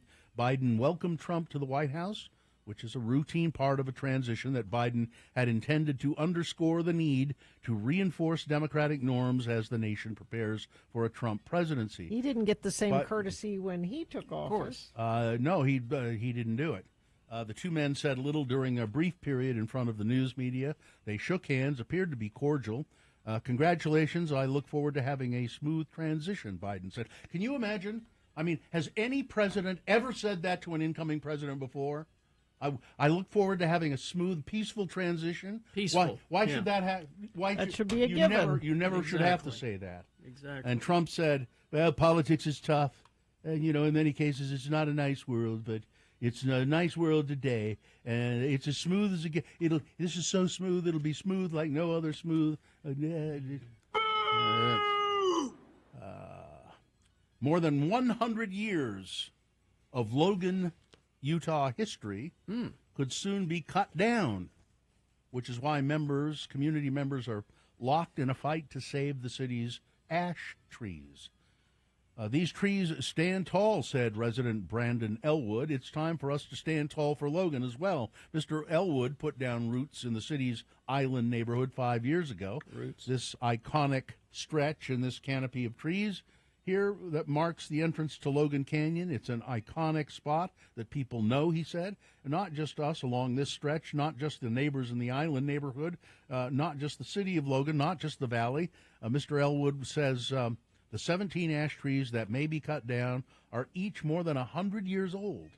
Thousands of residents have signed a petition to stop the city from cutting down the trees on Canyon Road. Because of Logan's growing population, city officials say the state requires them to build a new water line and storage tank to bring water from the canyon to other parts of the city. If the city council approves the project, the area would have to be brought up to code. There's nowhere else sidewalks to do and bike it? lanes, and he says, "Well, You can't bypass it. Some you would other think way? there would be some way to do it, and they just need to be creative, and they should be able to find out a way to do it." New Skin laying off people after reporting a poor third quarter. Provo-based multi-level marketing and wellness company New Skin laid off more employees on Monday. There have been drastic cuts at New Skin. The layoffs were foretold last year because, well, the quarterly and annual reports were not good. And I shouldn't mention this. It's who's going to hear about this. What? Gravy seems to be a standard part of Thanksgiving dinner. It doesn't make the list of the most popular sides, but that may be because it's more of a condiment than a standalone. Just goes on things. But still, people really do seem to have a love for gravy. We know some people who have more than a love for gravy. How much of a gravy fan do you have to be to want to drink a shot of gravy? And would you be adding booze to make it better or worse? One restaurant has been inducing people to pay for the privilege. The Edmunds Oast Brewing Company in Charleston, South Carolina, bartenders there have gravy shots. Now, the gravy that Joe makes for Thanksgiving dinner is a cognac silk gravy. So it's gravy that has... And it's sort of thin. And it's sort of thin. It's not that thick. But I'm wondering if that's and it's delicious, but I wouldn't want to drink it. Does it say what's in it? It says here let's see, it's they blend a gravy with wild turkey, and it's called a gravy back. Consisted I of a want shot my of gravy. bourbon. Well, oh no, here's how they do it. It's a shot of bourbon followed by a gravy chaser, That's rather a than horrible mixing it. idea. That sounds awful. Then they have 3 different gravy cocktails as well. I don't know. You know, maybe. I think they owe Artie Fufkin money. Can't do a shot of something. I've been drinking gravy. Well, it's a before there's you know what a pickleback is. No. It's a shot of bourbon then you take a shot of pickle juice. Yeah, but that's not thick. That doesn't sound like it would taste good, but I'm just thinking gravy is a thick thing to... And finally this, I take a bath in my gravy boat. The Onion. Yes. A satirical news source. They have purchased Alec Jones' InfoWars. Good. The Onion said the bid was sanctioned by the families of the victims of the mass shooting at Sandy Hook Elementary. Everytown for Gun Safety, a nonprofit dedicated to ending gun violence that was founded in the aftermath of the Sandy Hook shooting, will advertise on a relaunched version of the site under The Onion. Family members of the victims of Sandy Hook, which claimed the lives of 20 first graders and 6 educators, sued Jones, of course, in Superior Court in Connecticut, got a huge settlement. He's had to sell off everything he can, including his InfoWars, and The Onion purchased it. It'll be interesting to see what they are going to. They plan to relaunch InfoWars in January As a joke. as a parody of itself. Yeah, I love it. I love it. Mocking weird internet personalities like Jones, Excellent. who traffic in misinformation and health supplements. We thought this would be a hilarious Yep. joke. This Well is going to done. be our answer to the no guardrails world, where no gatekeepers and everything is kind of insane. I tip Carrie's hat to you. The Delicious. This is delicious. Who was it that went from an established media job and went to The Onion? I don't know. Don't know. I have to find it. All right. Weather, traffic. So 36 right now, going to be really nice and sunny today, 56 for a high. Next storm comes in tomorrow, starts out as rain, could change over to snow overnight Friday night into Saturday, about an 80% chance of that. And then Sunday looks nice and sunny again, high of 44. Traffic, there's debris on I-15 approaching 6 North exit in Salt Lake. It's in the right lane. Vehicles are having to swerve out of the way to avoid it. Stalled vehicle westbound I-215 at Redwood Road, milepost 13. Also stalled vehicle northbound Bangor Highway at 35th South. And let me see what you're seeing on the roads. If you've sent anything in, everyone just wants to talk gravy. You can do that too. 33986. Would you like to gain strength, balance, flexibility, and confidence? With training from United Studios of Self-Defense, you can and you will. To receive 1 week free martial arts lessons, go to ussdutah.com. All right, here we go. Boner candidate number 3. I am back where I came from. A recent incident at a small town candidate forum in Kendrick, Idaho, has ignited controversy and accusations of racism after Idaho State Senator Dan Foreman, a Republican from Biola, Idaho, made a disparaging comment toward Democratic House candidate Trish Carter Goodhart, a member of the Nez Perce tribe. The incident occurred during a moderated forum featuring 6 candidates running for Idaho's District 6 House and Senate seats. Now, this happened in October. I don't know who won. The controversy centers around an exchange that occurred when candidates were asked about their views on discrimination in Idaho. Carter Goodhart, representing the Democratic Party, spoke about racism and discrimination being ongoing issues in the state of Idaho, citing the history of white supremacist enclaves in northern Idaho as a relevant concern. Exactly. Following her remarks, candidate Foreman stood up, reportedly shouting, "There's no racism in Idaho. Why don't you go back to where you came from?" And then he stormed out of the meeting. The statement sparked outrage, especially given Ms. Carter Goodhart's heritage as a member of the Nez Perce tribe. Indigenous Nez Perce people have lived in central Idaho and the Pacific Northwest for thousands of years. And Ms. Carter Goodhart herself lives in a place called Lapwai, which is located on the Nez Perce Reservation. And Mr. Foreman denies any of the accusations of racism. course. And in a Facebook post, he said, "I never said any of that. Well, that was a left-wing hit job." Nope, there were witnesses. And there's video. Yeah. There's also video of him saying it. Yeah, so it's a left-wing hit job. Left-wing hit job. Yeah. Boner candidate number 3, I am back where I came from. All right. Let's review the first two and vote. Boner candidate number 1, remember that one. Sorry you were hurt. Here's your bill. It's in Oregon. An ambulance hit this elderly bicyclist, 71. He's out riding his bike. The ambulance hits him. Oh, there's a picture. Yeah. And that is actually a picture of the incident. He's injured enough that they put him into the ambulance and take him to the hospital, and then they bill him $1,800 for the ambulance ride. Boner candidate number 2, I know basements. I've lived in basements. There is no basement.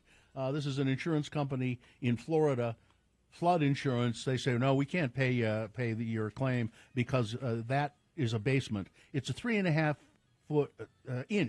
inch step down into what they call a sunken living room, and the insurance company is saying it's a basement.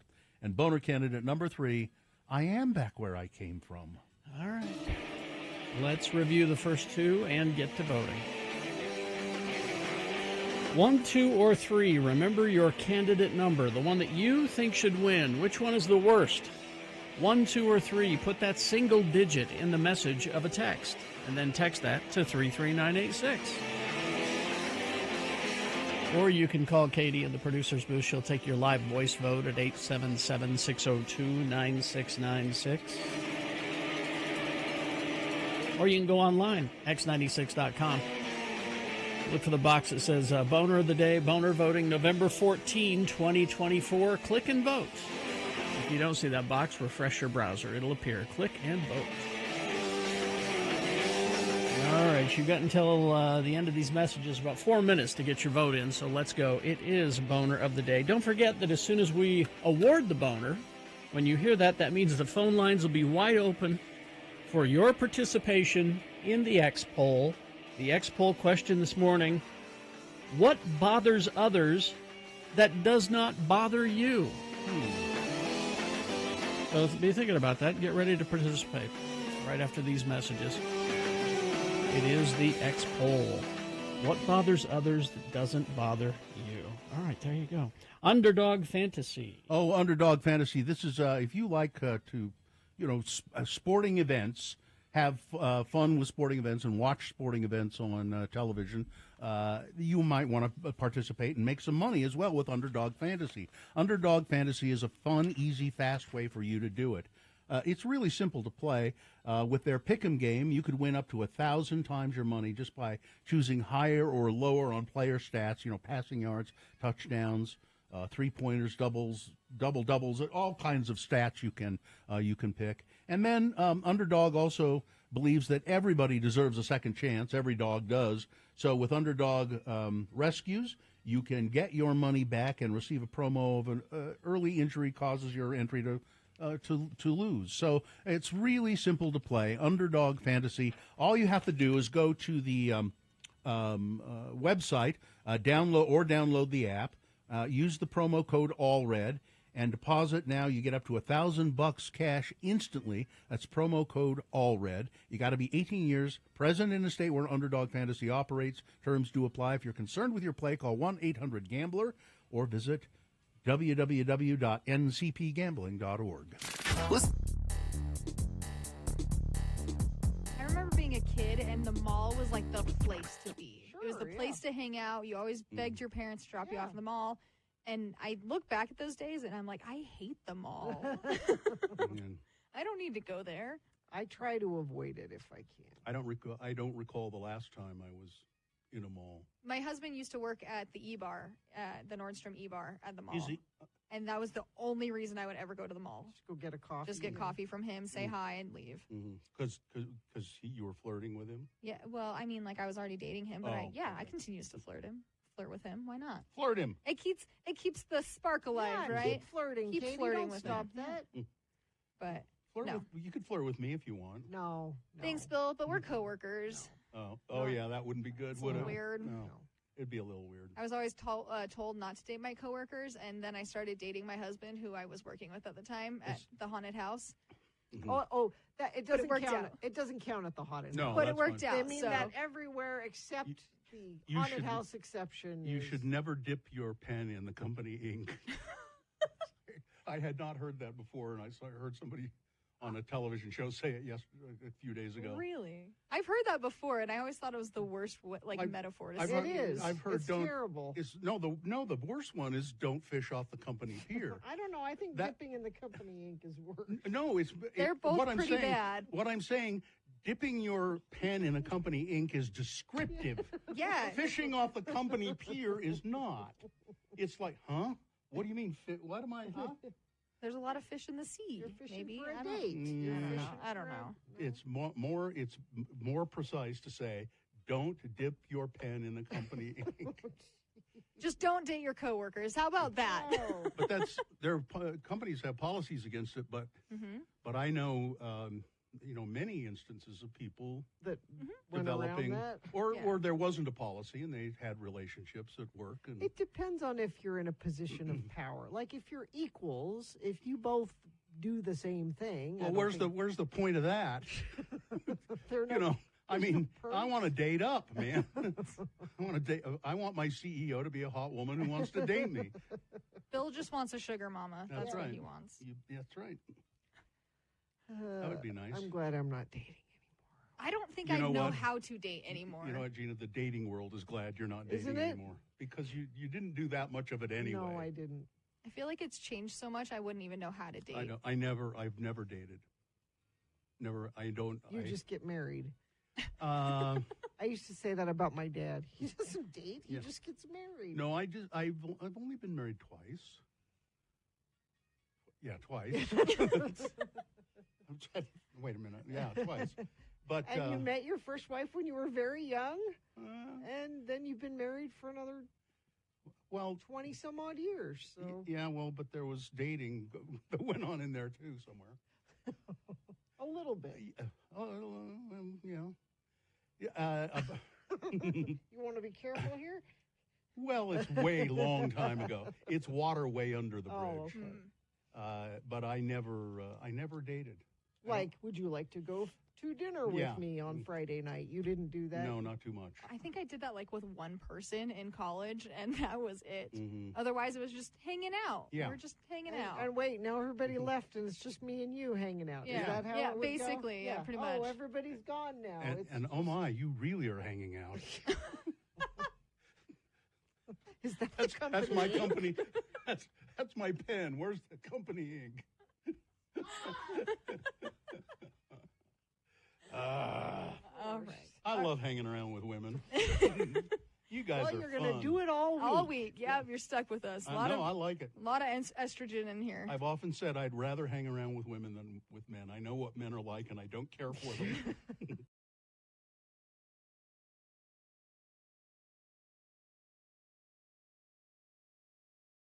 Text us at 33986. All right, 7:49. Time to award your boner. And the boner is brought to you in part by pork tenderloin and a roasted beet and goat cheese pistachio nut salad.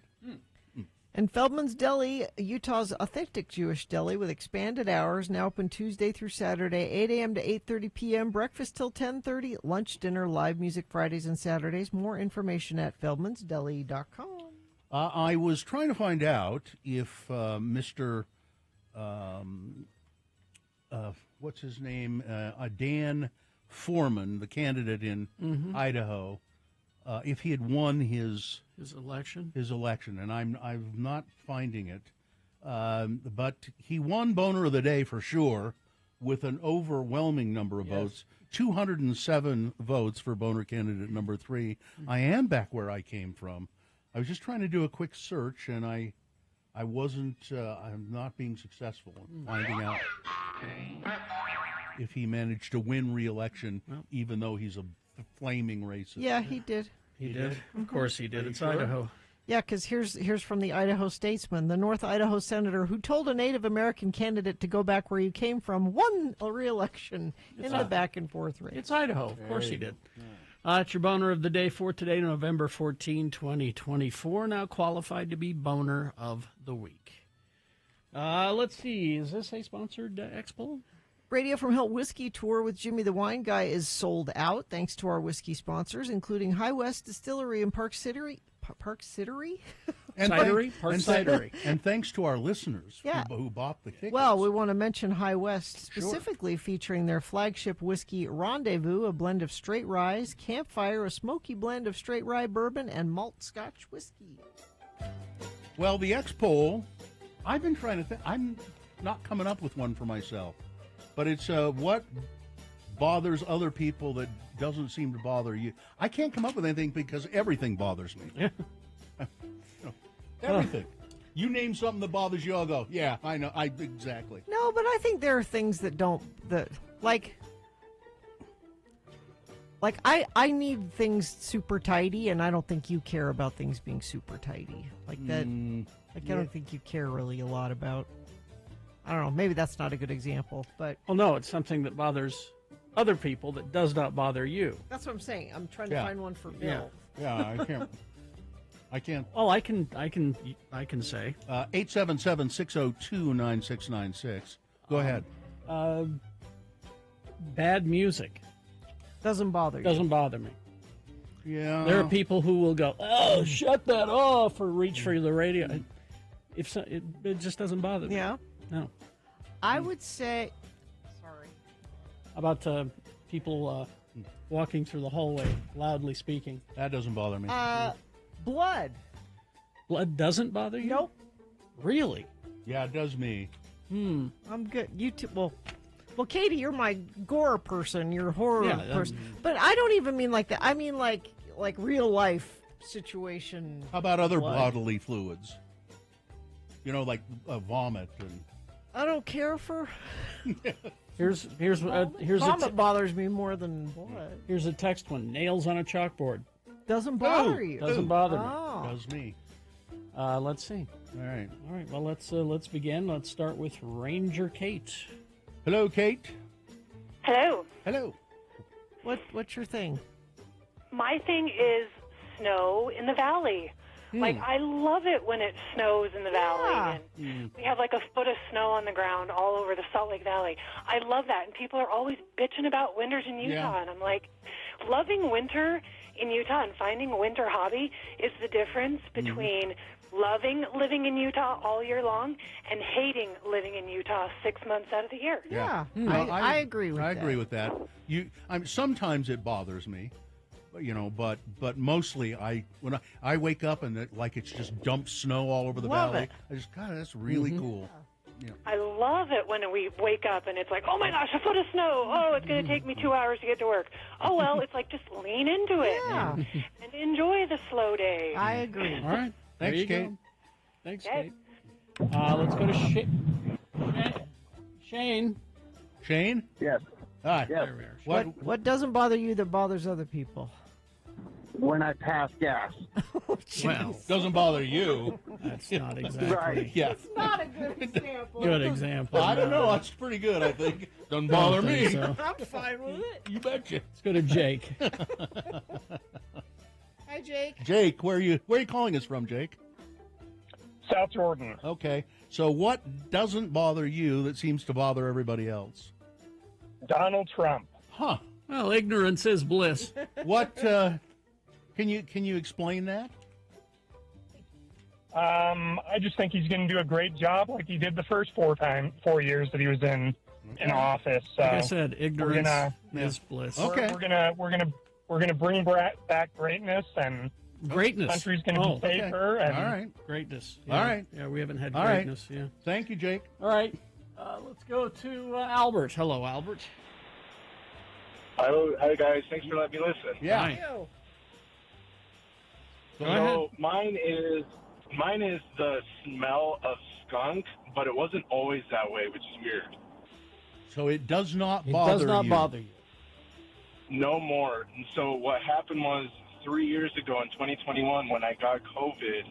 Oh. I unfortunately got like the long lingering. To this day, I can't smell or taste things properly still. And I've tried different remedies and stuff like that. So now skunk smells like old lady perfume. Really? Very floral. So it's not that you don't smell it; it just smells different. It smells different. Huh. Wow, fascinating. Completely different. And then with food and stuff like that, like pizza doesn't taste the same. I can taste something, but it's not pizza. But I know it's pizza. Does it drive you crazy? It drives me nuts. Yeah, so like that's hard. Thanksgiving, like my birthday's right on Thanksgiving this year. Ah. So my big feast and everything, like turkey tastes more like steak almost. It's weird. All right. All right. Thank Yeah, you, Albert. Thank you. That's just Sorry, Albert. Weird. Thank you. All right. Let's see. Here's some texts. The word moist does not bother me, but there are several people. It doesn't bother me. Doesn't bother me. Yeah, a lot of people, that word bothers them. Yeah. The sound of styrofoam rubbing together Oh, I don't care for that. Yeah. does not bother Jeff. Two involving movies. I love cheesy, campy horror movies, dry humor, Wes Anderson style. I love that humor that most people do not seem to care for. Oh, airplane and helicopter noise doesn't bother Well, me. you should move out to the airport. Yeah. It didn't bother me when I was growing up because we lived so close to Hill Air Force Base, and you just kind of got used to jets flying over all the time. And All right. Well, there you go. That's the idea. We're trying to keep it light because, God forbid. Anyway, but 877-602-9696. What is something that bothers others but does not bother you? That is the question. All right. Traffic. They've removed that debris I-15 northbound just before 6 North, so hopefully things will start moving there. Crash I-15 northbound SR-92 at Lehigh. 3 left lanes are blocked. Crews are trying to move vehicles over to the left shoulder. Traffic is backed up to 2100 North. That's a pretty severe slowdown right now, but Highway Patrol's on it, trying to get things moving again. If you need to get things moving again and see something that's a problem out on the road, you can text us 33986 and I will pass it along. Haster Games for board games, Magic the Gathering, Pokemon, miniatures, dice, paints, and more. Haster Games, 6831 South State or HasterGames.com. All right, there you go. KXRK Provo. The X poll continues after these messages. What is something that bothers others but does not bother you? We'll continue the X poll after these messages. Salt Lake Film Society. These are our friends at Broadway Center Cinemas. They're celebrating 100 years of Utah film with cult classics, all filmed right here in Utah all month long. Let's see what they're celebrating. They don't have any of this week's movies. I'll have to look that up. But they are doing Sound of Music event, Sing with Maria. That wasn't filmed here. This is a different thing. No. It's kind of like Rocky Horror when they do that, and they have the swag bags with the props that go along with it, How and do you it's solve live. a problem like Maria? Yeah, live MCs and those kind of trivia prizes, limited edition T-shirts, merch, swag. This would be a fun thing to do with the family. December 7th through the 14th, and you may have never seen that on the big screen before. Kind of a fun thing to do. I am 16, going on 17. Also, the Mexican Film Festival. Filmexico, with an exciting lineup that highlights both acclaimed filmmakers and emerging voices from contemporary Mexican cinema. That starts November 14th. All of this available at slfstix.org. A couple of things. I went to the to see Dr. Cobble yesterday. Yes. And he said, let me take a little blood and see. I want to check a couple of things. Okay. So we'll do a blood draw. And I said, okay. And so his Blood. So you do have some. there's the there. Oh. Huh? So his nurse Allison came in, and I like Allison. We're chatting, and she sticks the needle in my right arm, the vein. Looks for the vein, finds it, all of that, sticks it in there, and we're chatting away. And she she stops talking, and she said, "I'm in that vein. I can see it. I'm in there." And I said, "What?" She said, Have you like hydrated today? Are you drinking water at all?" Or Whoa. And I said, "Well, I don't. I don't think I've drunk a lot of water today. But why? What's?" She said, "There's no blood coming out." I said, what? I was joking. And this is how you find your dad. Yeah. I said, what? She said, I know I can see the vein. It was very clear. I'm in that vein, and there is no blood coming out. Were you numb? No. And I said, well, I don't. And she said, all right. Well, she took it out, and she went and she got another one. I said, so you would try the other arm? And she said, yeah. And then so I my other arm, and she stuck it in there. She's really good, by the way. She barely feel it. And I didn't look. I don't like to look anyway, but I didn't dare look. Yeah. And I said, so is there any coming out of that one? And she said, yes, it's fine. Was it glugging? No. It just... was it? No glugging, no. Now, and I see people in the chat room saying that's happened to them. That's never happened to me. And I was... and a little unnerving. And I said, well, why did that happen? And Dr. Cobble happened to step back in at that point, and he said, it just does every once in a while. He said, it's not a big deal. But it was... it would have bothered me. It bothered me at first. Yeah, it bothered me at first. There's no blood coming. Doesn't it have to always be there? Yeah, I said, what? Isn't it not an occasional thing? And now I don't really have a really good explanation for why it happens sometimes. I should find out. And I'm sure there is an explanation. I just haven't looked into it. But when I went home and I was talking to my youngest child about it, they said, "Oh, that happens to me all the time." All the time. Yeah. Which is, I said, really? Yes. Not every time, they said, but it's happened to me on several occasions. The blood draw and nothing comes out. It was weird. You know you're in trouble if they stick the needle in you and it goes. Yeah, like a little like air comes out. Dust and air comes out. Yeah, then you know it's trouble. That would be bad. But I guess I'm Constricted vessels can be caused by dehydration. Yeah, that's so what she asked me. She Hmm. asked me, have you hydrated today? And I probably was kind of a little dehydrated. I have not been drinking enough water. I've been depending on seltzer, which actually I think is fine. You can drink seltzer. It hydrates you, but water is the very best. You're going down that Gina Barberi hole. There's water and Diet Coke. Yeah. No, you really, most people, experts are saying that 8 glasses of water a day thing it's just, you don't really have to do that. You can count coffee. You can count Diet Coke. But it says caffeine can restrict the blood vessels. So if you've had a lot of caffeine before a blood draw, that can make it. Yeah, no, I haven't. And I haven't had, I don't think my veins collapsed or anything. It just. This also says nicotine can cut. You haven't been smoking, have you? Nope. No. And I hadn't been around the smoked chilies at Harmon's either. At 33986. All right, 803. Yeah, Adam in Cottonwood. He likes everything. I don't know. Cottonwood. I don't know. Cottonwood. I don't know. You could just say Cottonwood. Yeah. I'm supposed to find a reason to say Cottonwood. Okay. All right. I hate it. Cottonwood. Yeah. Should I just start doing that? Sure, why not? There you go.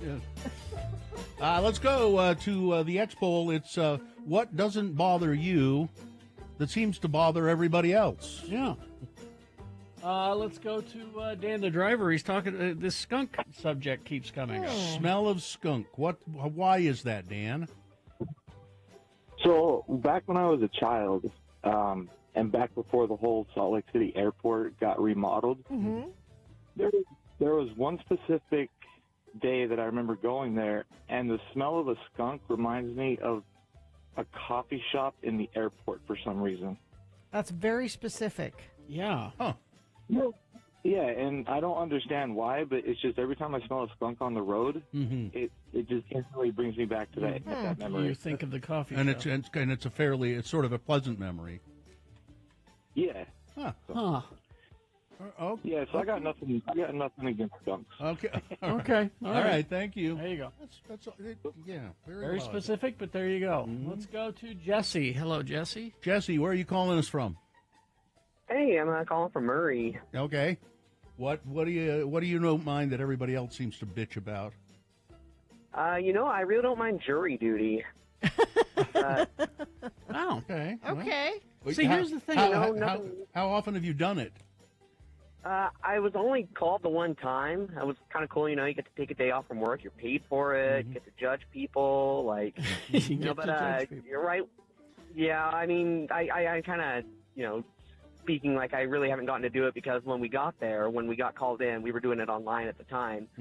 Right when they separated us into rooms and everything, they're like, "Oh, the defendant actually took a plea deal, so you guys can all go home." Yeah. But still wasn't too bad because I got the rest of the day off. It was kind of interesting, though, huh? Okay.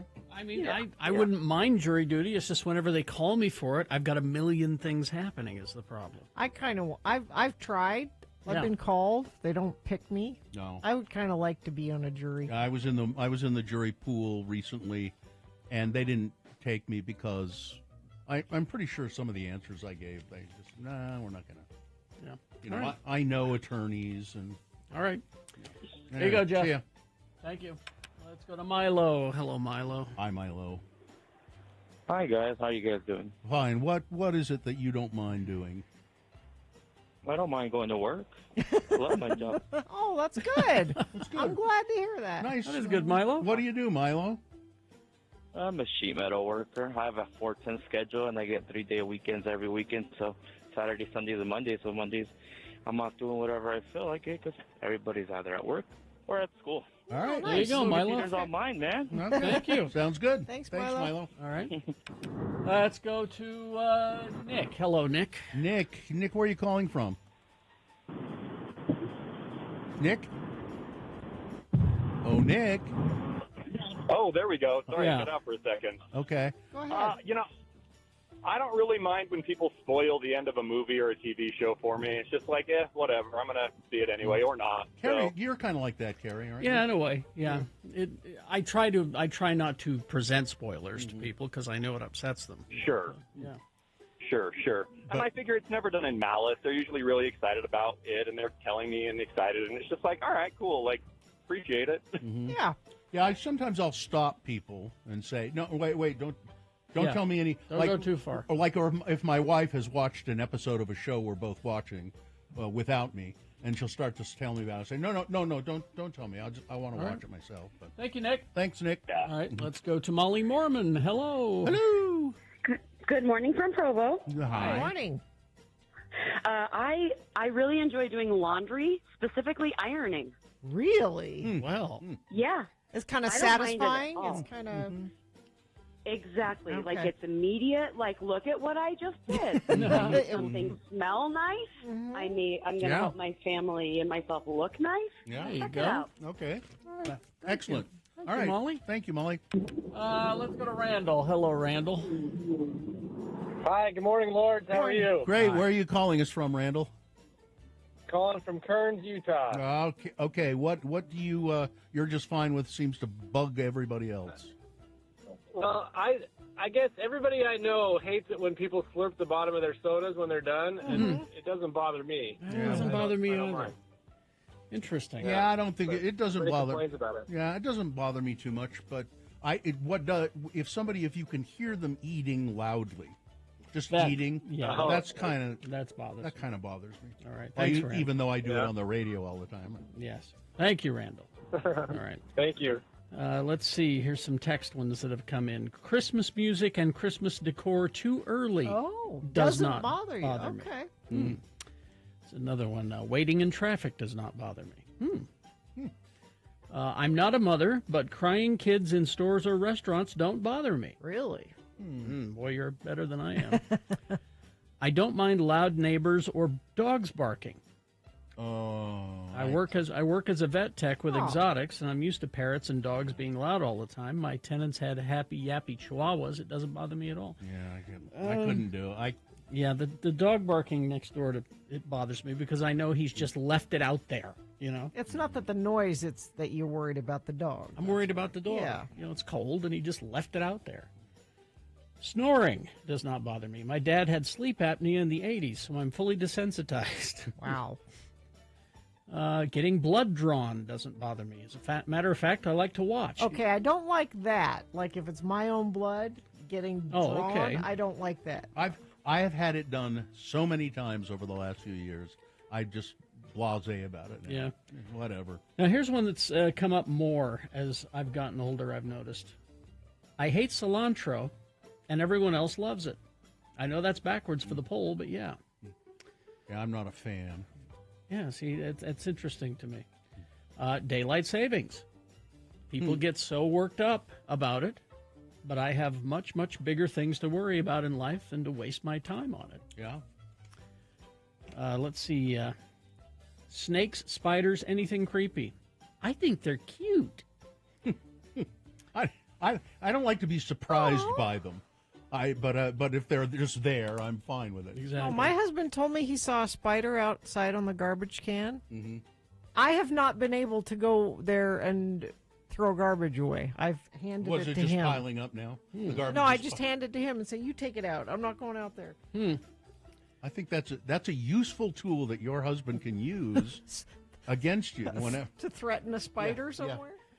Babies crying on a plane. Does I not just bother me. I feel bad for him. That's Yeah. another one. It starts to bother me after a while.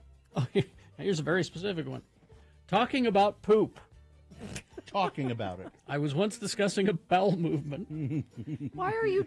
No. You And my don't- wife was like, "Can you not? I'm eating." My Yeah. response was, "But you're not eating." You, all right? Huh. Yeah, you don't. No. Do that one. No. Here's one from my wife. I don't mind using your toothbrush, but some people are going to be grossed out by that. I'm kind of grossed out by I would only use your toothbrush, though. She says. Yeah, I wouldn't care if my wife used my toothbrush or I don't know how she feels about me using hers. Dawson says mouth noises, chewing, lip smacking, Yeah. mouth breathing, Doesn't sneezing, bother burping. you. Doesn't bother you. Ouija boards don't bother me. Well, yeah. I mean, Why would they? Exactly.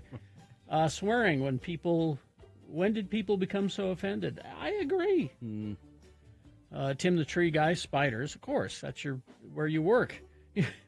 Pineapple on pizza. Yeah. I love pineapple on pizza. It bothers so many people. I think it's perfectly acceptable. I agree. Canadian bacon and pineapple on a pizza. Mm-hmm. Needles do not bother me. In fact, I'm happy to let anyone practice on me. They got to learn sometime, right? Now, that sounds like a fetish. That's a little over the top. Yeah.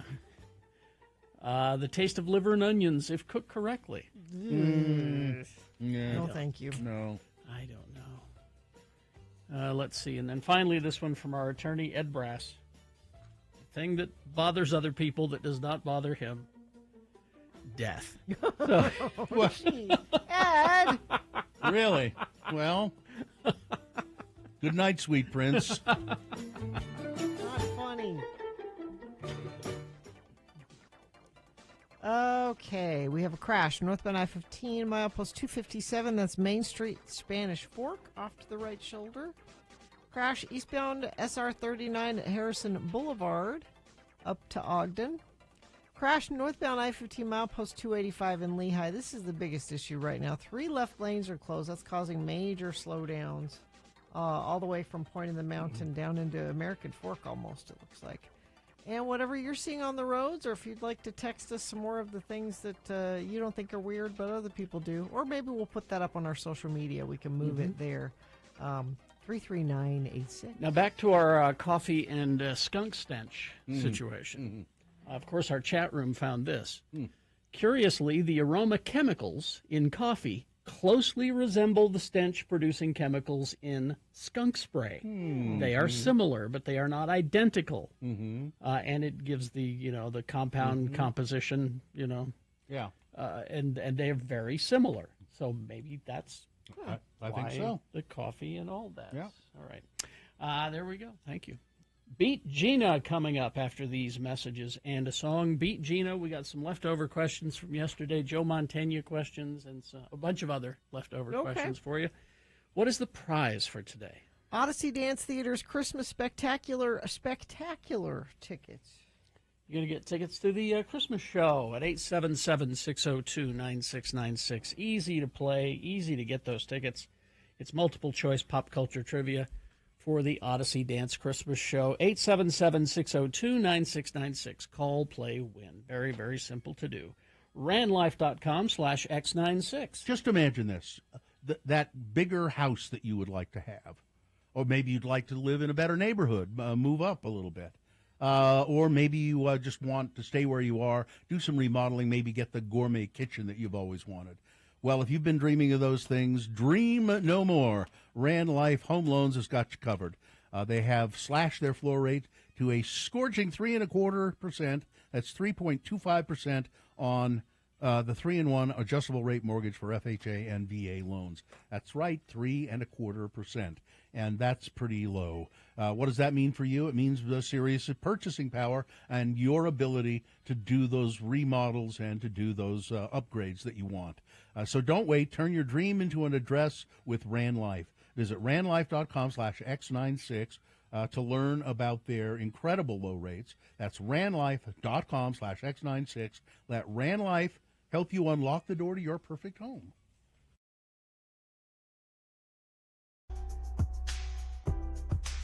Hey, listen, we could do one or two things here. I've been going through some lists that I have, or we could look at the Gina file and see what's in there. I don't remember. I haven't looked at it for a long time. See if there's anything. You want to see if there's anything clean in out? there? Do we need to clean it out? Well, maybe. Here, let's open the Gina file here. Let's see. 2 in 5 Americans skip social events due to skin rashes. Skin rashes? Skin flare-ups. I skip things because I don't want to talk to people. That's why I skip things. That's been in there for a while. I was wondering, do you have skin flare-ups? No, I just skip things because I don't want to talk to people. Okay, I'm going to delete that. Yeah. All right. How about shark attacks are on rise worldwide? Well, no. Well, she doesn't get in the ocean. In the water. So. You know how I will never die? Shark attack. Shark attack. Won't happen. Ultra-processed food linked to 32 harmful effects to your health. You shut up. No, this is Sue's new thing, is this ultra-processed food. Yeah. And we're eliminating it. You don't eat a lot of that anyway. Breakfast cereal. Yeah. We don't eat a lot of it. I don't either. But, we're trying to remove as much of it as we possibly can. I bought some St. Patrick's Day Lucky Charms just because it's... How were they? They're good. They're Lucky Charms. It turns a milk green. Yeah. Right? And it's just for this, it's for this week. It's just, you don't buy it all the time. It's just a little treat. I wanted to get the chocolate Lucky Charms, but I didn't. I should have. I would say these either one of these would be good for you, Gina. Okay. 16 recent U.S. foodborne epidemics that will make you cringe. Or 30 things people in healthy relationships almost never do. Almost never. Okay, let's hear that one. Because I put that in the Gina file because, as we all know, Gina is in a healthy and perfect relationship. Yes. Mm-hmm. All right, you want to hear that one? Yes. Sure. All right. So 30 things that people in healthy relationships almost never do. Okay. Skip kissing. Yeah. Couples should be kissing every single day. Yes. Sure. They almost never nag each other about small things. Yes. Never nag each other about small things. Never go to bed angry. No. Never forget to text your partner back. I was just texting with my partner.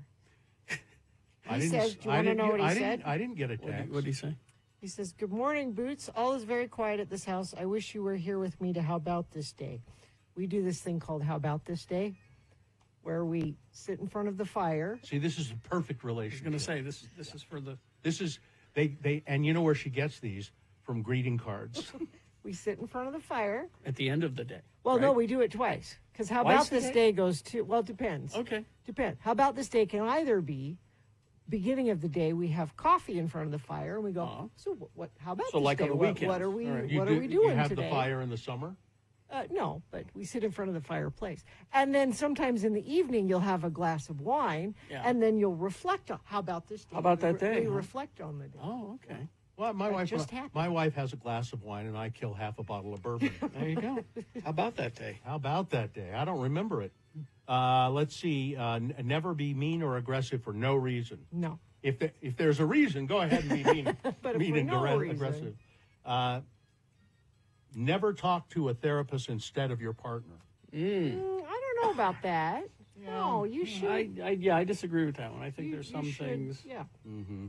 Because I'm not qualified to help. I mean, the therapists they're there for a reason. That's okay. I disagree with that. Okay, these are 30 things people in healthy relationships, like Gina's, should never do. Never be hypercritical. No. Never forget about your friends.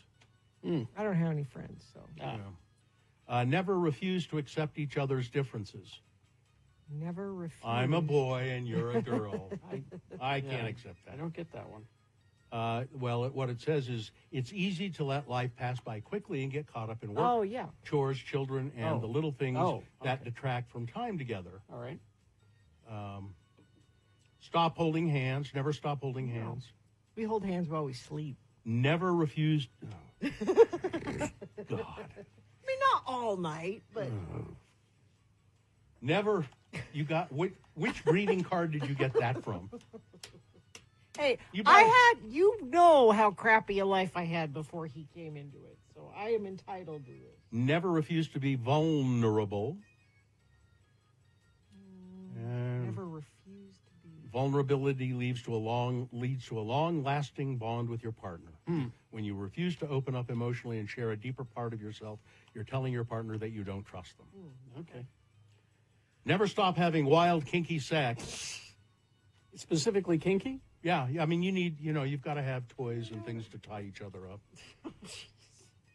Always put yourself first. So this means don't do that. What? Never always put yourself first. Yeah, I guess that's what that That's means. what they mean. Yeah. All right. Never have doubts about your feelings and your partner's feelings. Okay. Never say I love you when you don't mean it. I don't know. Never keep your emotions inside instead of talking about them. Never exaggerate your feelings about the other person. And never forget to make enough coffee for both of you in the morning. So you can help out this day. Oh. The Gina file. Thank you. There are others there. Oh, I'm sure. I'm going to delete that. Yeah.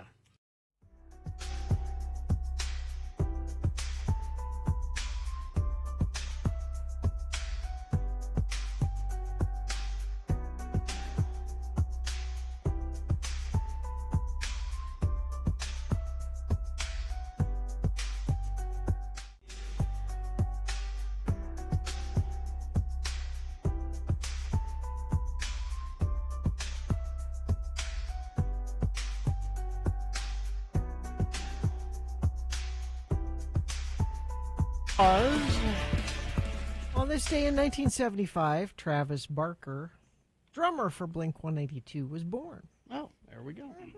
All right, is this sponsored, Gina? The Christmas Spectacular is back at the Grand Theater December 19th through the 23rd. Why go to endless Christmas productions when you can get your complete holiday fix at Odyssey Dance Theater's Christmas Spectacular?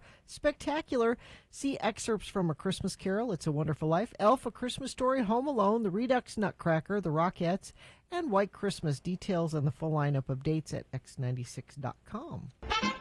It's time once again to play Beat Gina. I'm Johnny Ola, Beat Gina announcer, and I love liver. And I've made the grandest discovery.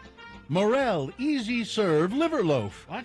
It's a rich source of essential B vitamins, ready to serve and delicious hot or cold. Yeah. Your doctor will tell you that liver is one of the best natural resources of B vitamins, essential for sound health, good appetite, and healthy nerves, as well as for proper growth in children. And here at last is healthful liver in a thrifty new form, ready to serve hot or cold. Zip off the lid, and presto, you have a fully cooked, appetizing delight that is extra good for young and old. It's select liver, carefully blended with other nourishing ingredients to augment liver's health-promoting, body-building benefits. Ask your grocer today for this tasty new Morel product. Requires no refrigeration, a rich source of vitamin B1, B2, anti-pellagra vitamin, proteins, and minerals. Ask your grocer for these other Morel Easy Serve loaves. Easy Serve pork loaf, Easy Serve veal loaf, Easy Serve ham loaf, Easy Serve corned beef loaf, and Easy Serve tongue loaf. No. From John Morel and Company, Ottumwa, Iowa. Liver. No, not. No. What's wrong with you? What's wrong with liver loaf? Doesn't It's need delicious. refrigeration. It just It's like spam, you know. And now, ladies and gentlemen, here he is, great host but liver hater, Kerry Jackson. Thank you, Johnny Ola. You're welcome. Let's see. The randomizer has picked a contestant. Gina, you'll be playing against Darren today. Hi, Darren. Hello, Darren. Good morning. Good morning. All right, Darren, we're going to toss a coin to see who... Oh, let me get my bell and the coin. And we'll see who goes first. You call it heads or tails? We'll do tails. Tails. All right, let's see what happens. It is tails. That means Darren goes first. You're one step closer to winning these tickets to the Christmas Spectacular. It's twice. That's the name of it. That's the name of the show. Yes. All right. Great. I'm excited. So, Darren, the first question is for you to answer on your own. It's multiple choice, pop culture trivia. If you get it correct, you get the point. If not, I'll allow Gina to answer the same question and possibly steal your point away. We'll go back and forth till one of you has 3 points. And we have some leftover Criminal Minds trivia. Okay. From yesterday. Criminal Minds, the TV show. All right, Darren, first question is for you. What is Morgan's nickname for Garcia? This is assuming people see this show. It's a popular show. It's very popular. What is Morgan's nickname for Garcia? Is it 1, Hypnotoad? Is it 2, Don Jr.? Is it 3, Kitty Cat? Or 4, Baby Girl?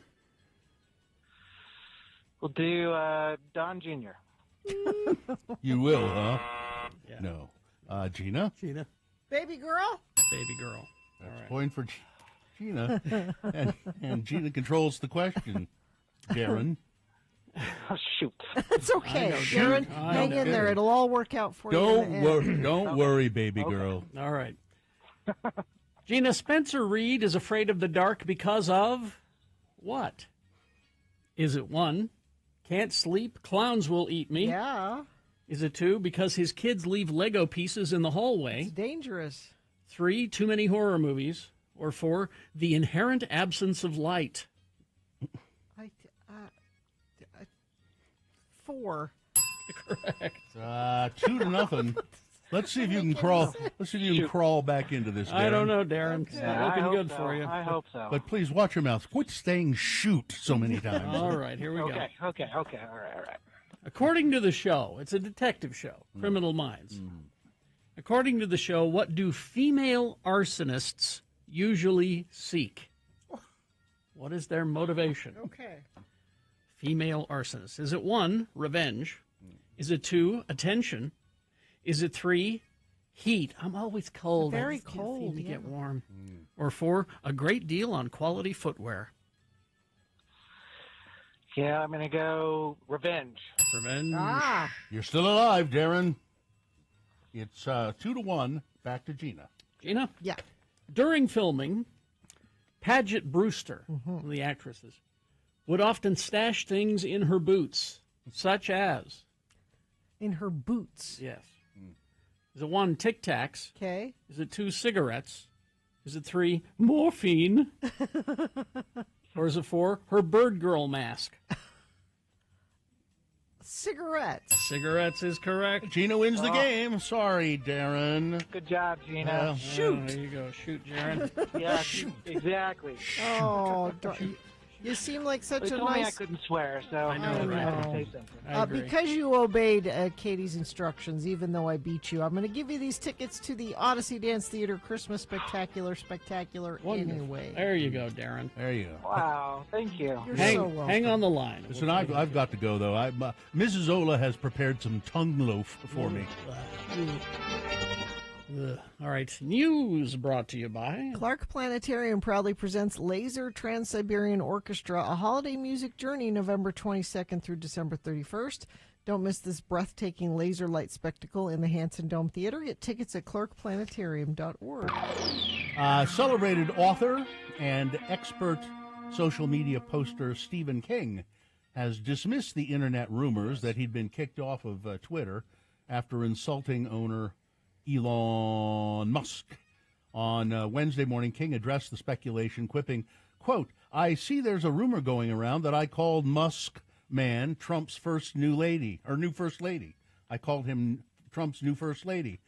Magnanimous man that he is, King further denied coming up with such an insult before saying, "That's only because I didn't think about doing it. If I'd thought of it, I would have said it." He added, "There's also a rumor going around that Muskie kicked me off Twitter. Yet here I am." Per PolitiFact, yes, a silly rumor somehow got the official fact-check treatment. I wanted it to be real. This is a bit of extremely online hearsay began spreading on Instagram threads. There was a post about the alleged ban garnered over 1,000 likes, but no. Stephen King is not banned from but there's still plenty of time for him to get banned, I'm sure. So King can continue to post freely, and that means his feed will continue to be a font of Trump and Musk jabs, as well as immaculate dad jokes like this. Did you hear about the Dolphin restaurant? Not many customers, true, but it still serves a porpoise. Ooh. Kick him off. Kick him off. For that, yes. Kick him off Twitter. Well, here's House Foreign Affairs Committee Chair Michael McCaul. Not heard of him before, but I guess he's a thing. Was detained by police at Dulles International Airport earlier this month in an incident that he described as, quote, the result of a poor decision to mix Ambien and alcohol. A McCaul spokesman confirmed the recent incident, describing the congressman as a nervous flyer who took Ambien and consumed alcohol before boarding a flight home to Texas. Mr. McCaul ultimately missed that flight, he told Semaphore, adding that he was disoriented from the combination of the medicine and the alcohol and subsequently locked himself out of his own cell phone. He was later found by police, I guess, wandering around the airport. They assumed that he was intoxicated and detained him, according to his spokesperson. Quote, 2 weekends ago, I made a mistake, one for which I take full responsibility. I missed a flight to Texas and found myself disoriented in the airport. This was the result of a poor decision I made to mix Ambien, which I took in order to sleep on the upcoming flight, with some alcohol. Law enforcement officers briefly detained me while I waited for a family member to pick me up. I don't know how bright you have to be, I guess, to be a congressman. I guess really. You don't. There's no test, really, Bill. There really isn't. There maybe should be. Maybe the test should be, what would happen if you mixed alcohol with Ambien? Oh, I don't know. That's him. So Donald Trump has been rolling out his picks for key cabinet positions. Only the best people. He only picks the best. His choice for Secretary of Defense, Fox News host Pete Hegseth. Weekend TV anchor. Yeah, he has a long and expansive history of making stupid comments, finding himself entangled in controversy and endangering the lives of drummers. Mm-hmm. Here, let's take a look back at some of the things he's done. Number 10. I don't know if we'll get to all of them, but he complained about vaccines, but also says he never washes his hands because you can't see germs. They don't exist. He says that. He says germs are not a real thing. I can't see them. Therefore they're not real. Yeah.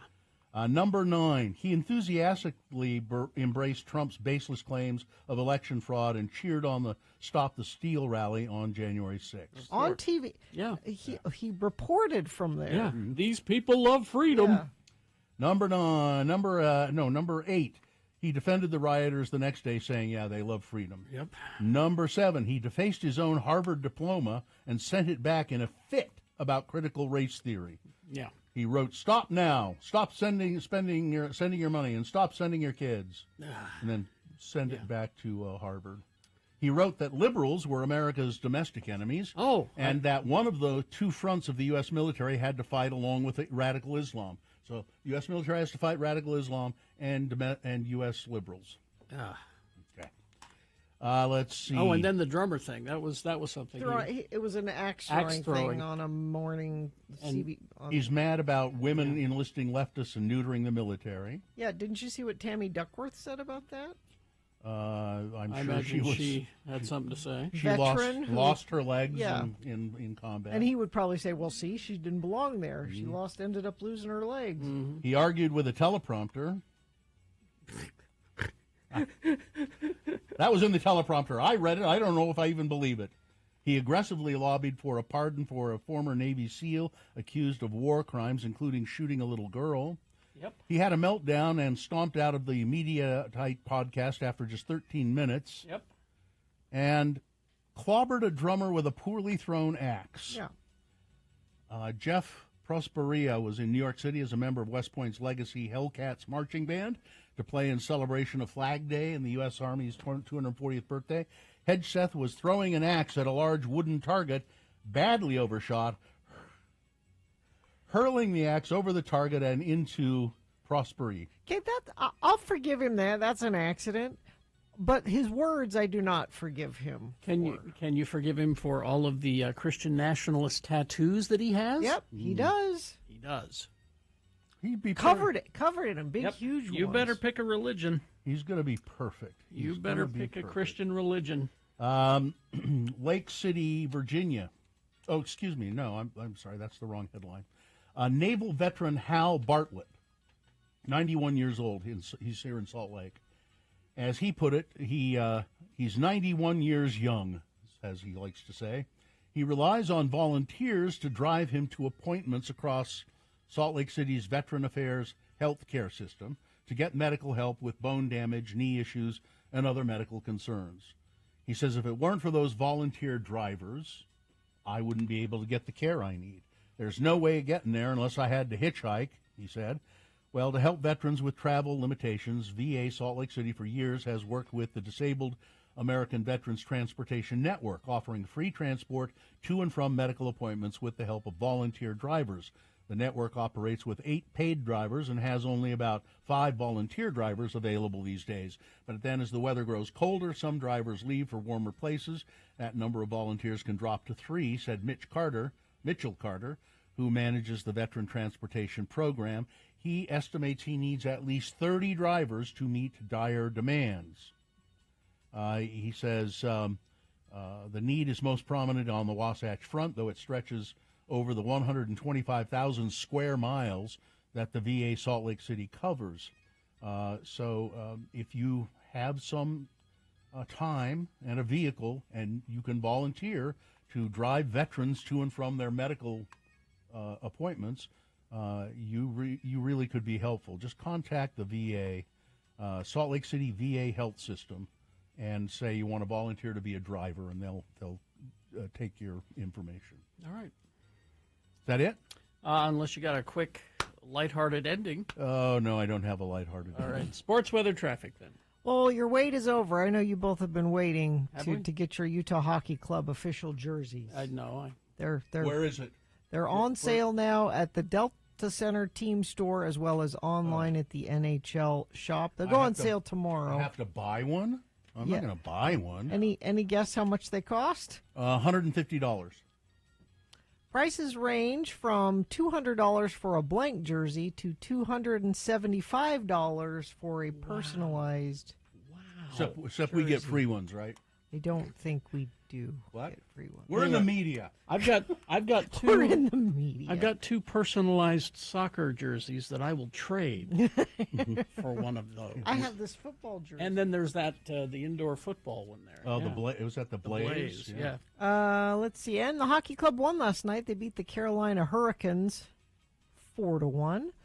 Utah Jazz are 2-8. The Dallas Mavericks are 5-6. They will play at the Delta Center tonight at 7:00. In the NFL, the Commanders and the Eagles, that game kicks off at 6:15. Weather, it's 39 right now. Going to be a pretty nice day. It looks like sunny, high of 56, overnight low 35. Then tomorrow, things start to change. Start out as rain and turn to snow overnight Friday night. About 80% chance of that. Saturday looks like we have 60% chance of snow. High of only 40 on that day. Sunday looks nice, sunny, high 44. Traffic, still have that major slowdown in Lehigh due to 3 left lanes blocked. Crash northbound I-15. This is just after the SR-92 exit in Lehigh. Looks like there's another accident, I-15 northbound a little further ahead of that one. And whatever you're seeing on the roads, let's see, somebody says traffic northbound Mountain View, stop and go from 35th South, backed up to 54th. This is due to construction, but it's still causing some issues. And if you're having issues, share them with us. We'll work it out. 33986. The Stateroom presents Making Live Music Memories. Don't miss Alan Braufman with the Cherry Thomas as they perform their new album, Infinite Love, Infinite Tears, live at the Stateroom Friday, November 15th. Get tickets at thestateroompresents.com. Gurky is coming up next, allegedly.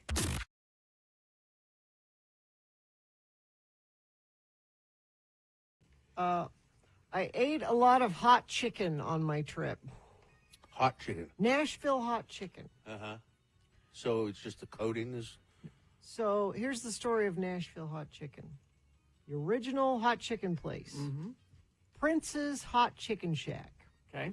Now the story here is Thornton Prince was a womanizer. Yeah, he had lots of women in his life. And apparently he was cheating on his wife, and she was mad. And he would come home late at night and demand she'd make him dinner after he'd been out with other women. And she was mad. Okay. He wanted some chicken, and she said, "I'll show you chicken." And she did so many hot spices in it, she thought that it would.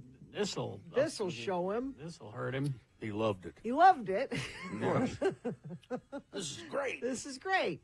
And opened Prince's Hot Chicken Shack. Now, the traditional hot chicken is not anything you put on top of it. You put the spices actually in the oil, I guess, that you cook the chicken in. And that's what infuses. Not in the breading. Not in the breading. It's not, but there is breading on it. Yes. It's like it's fried chicken. And it's fantastic. And I had too much of it. Does it come with biscuits and honey? Well, it comes with a little slice of white bread, just white bread. Okay. And a pickle. But now I noticed we have a hot chicken place, a new hot chicken place that replaced another chicken place. So there was the Crack Shack on 9th South. Yeah. That wasn't there that long. I went there once, was not crazy. And did they do hot chicken? I mean, they did it. It was a chicken, but it wasn't hot chicken. But supposedly the place that came in is a hot chicken place. So now that I am a professional, now it's almost like I'm a local Hot chicken eater. Hot chicken eater. Okay. I'm going to go there, and my guess is I will say this. I've been to Nashville. It doesn't taste like this, but maybe it will be an okay chicken substitute. I need a report. Okay. I need you to on the way home. It might be lunch today. Yeah. It might be lunch. I need a report. Do you get like a half a chicken or like a leg and a breast or how? They're tenders. They're tenders. Oh, really? Yeah. Oh, okay. Tenders in different forms. Like on a sandwich or. Oh, okay. You don't like a tender? Not too much. I think I'll stick with Pretty Bird. I like. Pretty Bird is tenders. It's like a breast. Yeah. It's a big. You can get tenders there. I get tenders. Oh, you there. can get tenders there. I get them for the dogs. Yeah. You get them for the dogs? They love them. Hot chicken? Not hot. You can get your degree of spicy there. I just get the unseasoned ones. I'm here to pick up an order of tenders for You- my dogs. You get the Pretty Bird chicken for your They dogs. love them. I mean, I love it. Yeah, they love them. And I love my dog, but I get a hot behind sandwich for Sue. A what? A hot behind. That's the spice level. And then I get the medium for me. yeah, And then I just get some unseasoned Pretty the Bird dogs. for the dogs. They love it. Pretty Bird's fantastic. Pretty Bird's dangerous. It can be.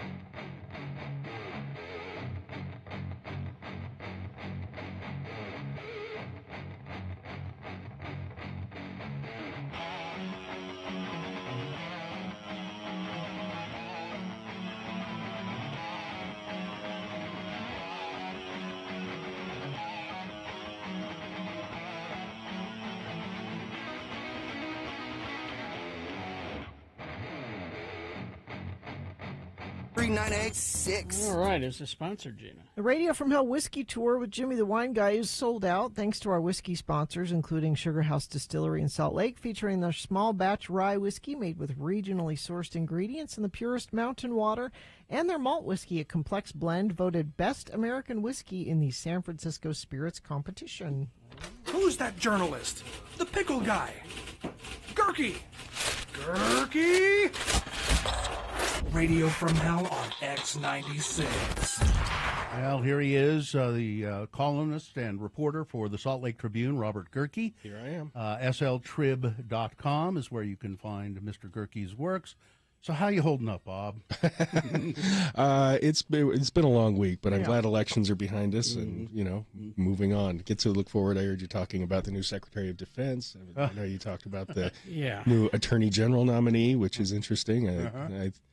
I kind of thought Mike Lee had a shot at that one. Oh, he's going to be on the Supreme Court. He's holding out for that. He'll be on the Supreme Court. Well, we need another buffoon on the Supreme Court. No, we don't. I want Trump to pick Lee for something.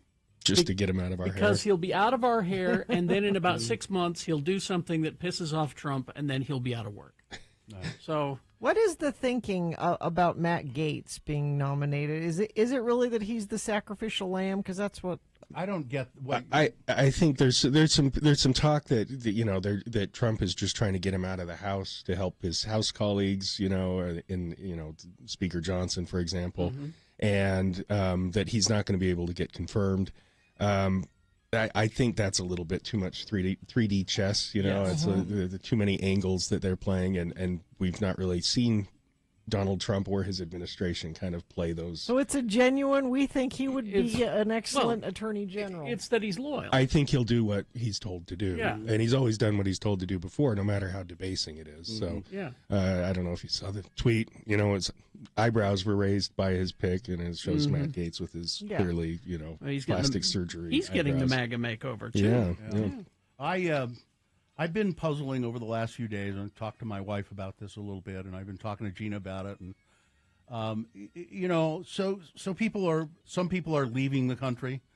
I heard one of your colleagues may be leaving the country. Well, I don't know if you want to. Pat Bagley's been out of the country for a while. He has. Yeah, he went to Portugal. Mm-hmm. I believe he's back. I think but I haven't seen him since he got back. I want to hear all about his trip. It's easy to sort of feel that it's time to run for cover. But I was so I'm thinking, but maybe we stay and we figure out a way to form what kind of resistance can be formed. We need to because right now women are in trouble, the environment's in trouble. People who are immigrants to this country are in trouble. Mm-hmm. Trans kids are hiding. They're hiding under bushes and stuff now, quaking in their boots. Yeah. How do we?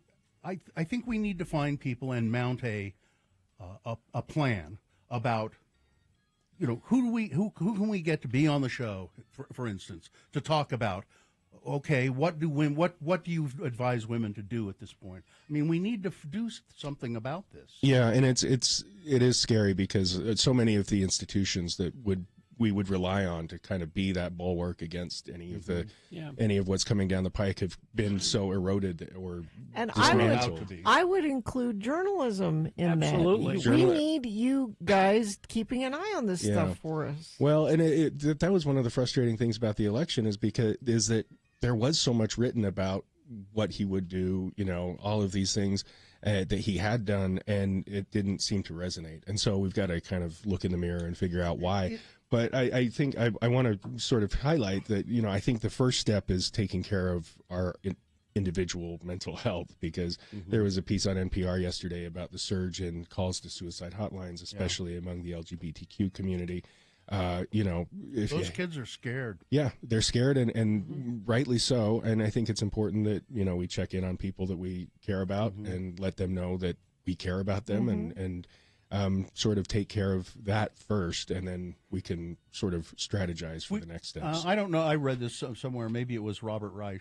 But bear in mind, in the final analysis, the popular vote was like 48%, Harris, yeah. and 52% or whatever for Trump. So it's pretty close. I mean, it's like half the country. But it wasn't. It was not everybody voted. How was it? Like a third of the nation voted was all? Yeah, I mean, and that's unfortunately fairly typical. I think there's some of that residual, just F both these candidates, right? We don't like either one of them, and so people ended up staying home. There's the whole in Michigan in particular, people who thought the Biden-Harris administration wasn't strong enough on the defending Palestine. There are consequences, and we're kind of seeing some of those starting to take shape now. I think I guess at the end of the day, we've made it through bad times in this country before. I think we can do it again. And Utah was interesting because it was reportedly one of two states where Harris did better, Trump didn't do as well. The margin was tighter. Yeah. And I'm interested to see when we get some exit polling. We haven't seen it yet. How the LDS vote shook out on that. And I'm curious it's going to be telling. But there's also been people talking about, well, now it's important to get engaged in your local government because your local institutions are the ones that are going to be there to sort of provide this barrier. Mm-hmm. And there's there's been some encouraging things said by some of the local leaders about how they're going to be part of the resistance, I guess. I was just looking at the Wikipedia entry the other day for Project 2025, and I get to this point where. And it's clearly spelled out. We need to dismantle all the DEI and affirmative action programs in universities. Mm-hmm. Well, Utah, we're ahead of the game. We're the model. We've already done that. We're right there in lockstep, and that's a difficult thing to. I mean, there's some things at the federal level, particularly when it pertains to universities and Title IX, that they can rewrite rules and things like that. And you can bet that they're going to not just try to do that. I think with both the House and the Senate, they'll be pretty effective at doing that. Well, I mean, back to the colleges, they don't want a well-educated populace. They want obedient workers. Well, and if you go to college, you become a critical thinker, and so that's why they have to control the colleges, and that's why they're cutting back the budgets. I was going to say we talked a few weeks ago about the 10% cuts that the Speaker of the House has said he wants from the colleges and universities, and talking to people who work up at the University of Utah in particular. It's created so much turmoil and tension. I mean, it's everybody's walking on eggshells. Because they see what's coming, and it's a tense time up there as well. So we have a platform here, and we are lucky enough to work for a company that allows us to speak our mind and you guys speak your mind. I wish you wouldn't say things like that. You're going to get yourself in like trouble. That out loud. But I would like to know, from your perspective, how can we best use this to help people right now? I mean, right now, I would say, like I said, that let's focus on keeping ourselves in a good headspace, and then you can that's important. And then you can platform those voices and give them a forum for things that they can do locally to try to provide a safety net, to provide to bolster these institutions that we talked about. And you guys do a great job of that. I mean, on a regular basis. Well, if you have suggestions for who would be good to talk, and I'm putting it out there to friends of the program too. What if you have? Oh, you really got to talk to this person. They have a great perspective on this. I'd like to hear from them. Yeah, I mean, we do have the group of us here in the room. We are kind of fortunate to have that sort of megaphone a little bit. For sure. We heard from friends of the program right after the election who said, I have to go to work today and work with people that are, going to be gloating all day. And we are very lucky that we get to come in here and have people that we agree with. Yeah. And I think one of the things I've been trying to do too is, it's a little hard to understand how things went this way, and it's probably good to listen to some of those people we work with and try to understand it a little bit more, because there was something that wasn't being heard, and they and But whenever I do listen to them, it's bull. It's lies. It's lies that they have been fed lies, and they're repeating the lies to me. Yeah, but did you guys hear that Jeff Bezos and Lauren Sanchez are going to have a winter wonderland wedding in Aspen this year? Wonderful. They're going to have a star-studded, extravagant wedding. I don't know about you. I'll see you there, I'm sure. But I'm kind of thinking I want to be there if I can. Where are they going to be registered? I don't know. Yeah. I think they're Amazon. They're registered. Okay, that makes of course sense. Yeah, so they're getting married in Aspen. It's going to be beautiful. Yes, it's going to be wonderful. But they're not elites. And, we are. We're the elites. But that's where that's what runs the country right now is big money. Big money. Billionaires run the country. That's what's bought and paid for the government now to Well- get those obedient workers that don't question. Yeah, once Elon Musk starts the government efficiency programs, it'll be the wedding dinner, Trump steaks, and Trump champagne. Where are they going to get those? They're out of business. They're going to start making them. Oh, because he's a good businessman. They're going to start making them. Yeah. What you working on, Rob? We have a piece coming out today. We got Sean Reyes' calendars. For about a year, we'd been fighting this court case. Finally. He'd gone to court and sued to try to block the release. We finally reached an agreement with him, and we got him last week. 9,000 pages that we had to go through, so we're finally going to be posting our story today. It's not quite as much of a bombshell as we had hoped it would be, because all of his campaign and personal stuff he did with the Attorney General's Alliance and things like that was taken out. But there's some interesting highlights in there, and hopefully it should be up by noon, so you can wait and watch for that. Heavily redacted. Heavily redacted. We don't know exactly how many pages they took out. But as I mentioned, the 9,000 pages, and there were duplicate pages in there, so it wasn't 9,000 individual events. And there's some interesting meetings with the guy who was running Banjo. If you remember Banjo, it was this supposed AI platform that scooped up all of this data and then used AI to analyze it and identify when there's crimes being committed.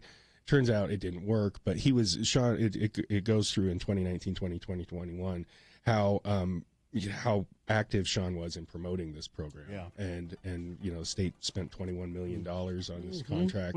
Was that guy with Banjo, is he the same guy that sold the state all the hydrochloroquine? No, I don't think it was the same guy. No, that's a different guy. But there is an angle to that too. So and Syncrete, you remember Syncrete years ago? and Monorail, I think, right? Yeah. All right.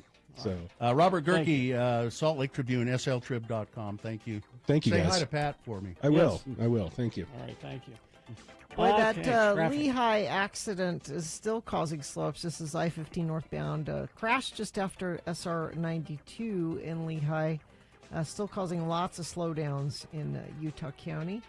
The good news is that seems to be the only thing I'm seeing, and you haven't sent anything in via text, but you certainly can. 33986 is where you do that. All right, thank you very much. KXRK Provo, we're going to take a break, play a song for you. After the song, it's the Boner Recap Game. Easy to play, easy to win the prize. Even if you don't necessarily get it correctly, you'll win the prize. What is the prize? The prize is tickets to see Papa Roach with Rise Against and Under Oath live at the Maverick Center April 3rd. Rise Against, Papa Roach tickets, 877-602-9696. Call, play, win. Very easy to do. Just tell us who won the boner this morning. If you were listening, you know. If you weren't listening, you could probably guess, but why not cheat? Go to x96.com, look for the box that says Boner Voting November 14, 2024. Click on that, and it'll say winner next to the winner. So call to get those tickets, 877-602-9696. Zero Res. They're my friends. Yes, you know them all by name there, don't you? I like having a clean house. And I have Zero Res come a couple times a year. This time of year, it's nice to have them come out before your holiday party and then have them come after, because you're dirty, dirty friends and family. And they stand behind every cleaning. They're going to make you happy. They're going to make sure everything looks just the way you want it to look. And a good time to make these appointments. Get Back to Clean. Get 3 rooms of carpet cleaned, starting at just $119. And I bet it's been a long time since you've had your couches or chairs cleaned. Use this 20% off, get your upholstery cleaning. I bet you've forgotten what color it used to be. It's going to be amazing when you get it cleaned. I didn't know our couch was white. Call my friends at Zero Res right now, 801-288-9376, or you can go online to zerores.com. Just make sure you say you want the X96 Special Zero Res. Did you know?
Roy says, hey. Roy. Says, hey, what? Hey, just hey. Hey. Hey to Roy. I hate you, Roy. Because on this day, in 1983, Eurythmics released their third studio album, Touch, featuring Right By Your Side, Here Comes the Rain Again, which you didn't need to hear again, and that song, Who's That Girl? Carrie, don't hate Roy. I have it on good authority that his fart is stuck. Oh, poor Roy. It's very frustrating when your fart gets stuck. Yeah. Okay. Well, the Boner recap game. Yes. It's hardly a game. You will win if you correctly identify. Have we had anybody not correctly? I think once. We have. Well, you can cheat, and there's no reason to not get it right. Yeah. Who do we have there? Cinda is here. Cinda, hi. How are you? Good morning. How are you today? Oh, great.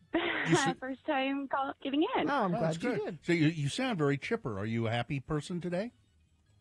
For the most part, yeah. Okay, good. I'm on my way to work, so All right. you can all be so happy. What do you do for work, Cinda? I work for Cheech and Chong Global.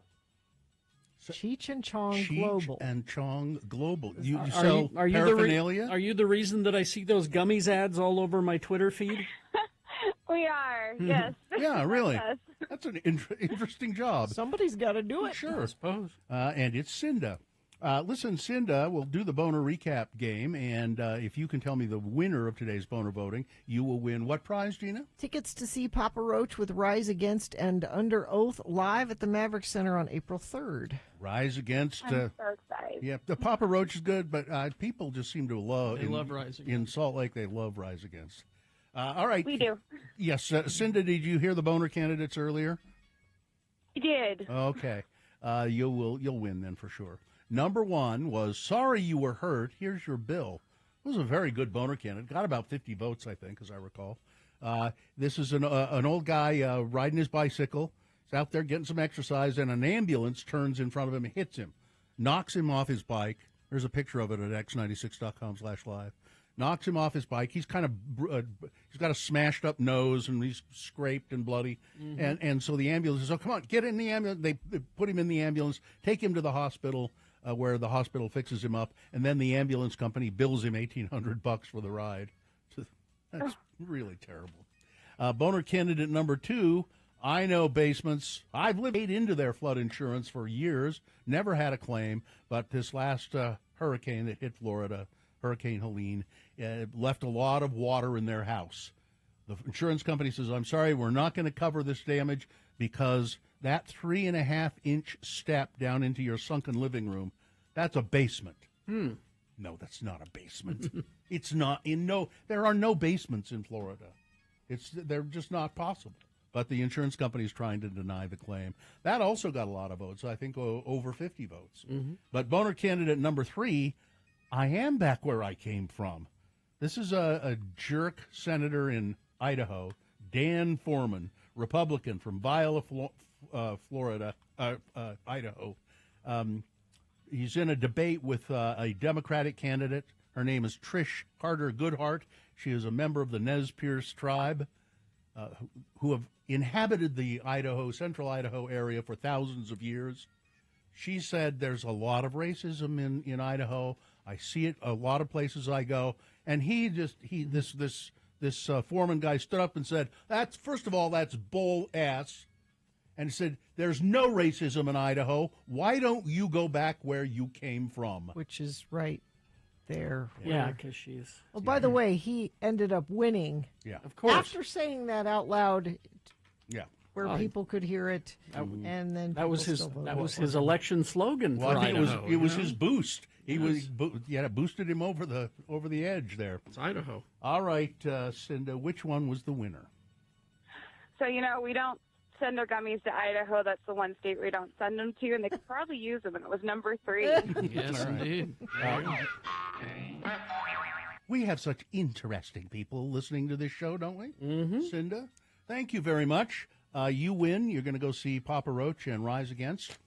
Hang on the line. I'm and very excited. Thank you. Yeah, you're quite welcome. Hang on, and Katie will tell you how to get those what tickets. you need to do. All right.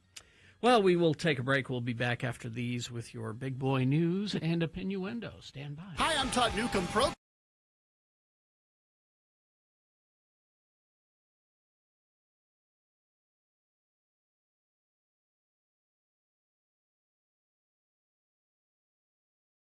So it's National Donkey Week, and I've always had kind of an appreciation of donkeys. Mm-hmm. And years ago, when KJQ in Ogden, where I was working there, were you working there at the time we got Buster? Not when you got Buster. But he was already there. He was there when came. I arrived. Yeah. Buster was a little burro or donkey that the BLM used to do adopt a burro program. And the station owner and manager at the time, Tom Greenlee, said, yeah, you know what? Let's see if we can adopt one of these donkeys.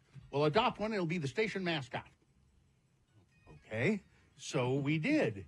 And, in fact, we got this little donkey named Buster. We named him Buster, the KJQ.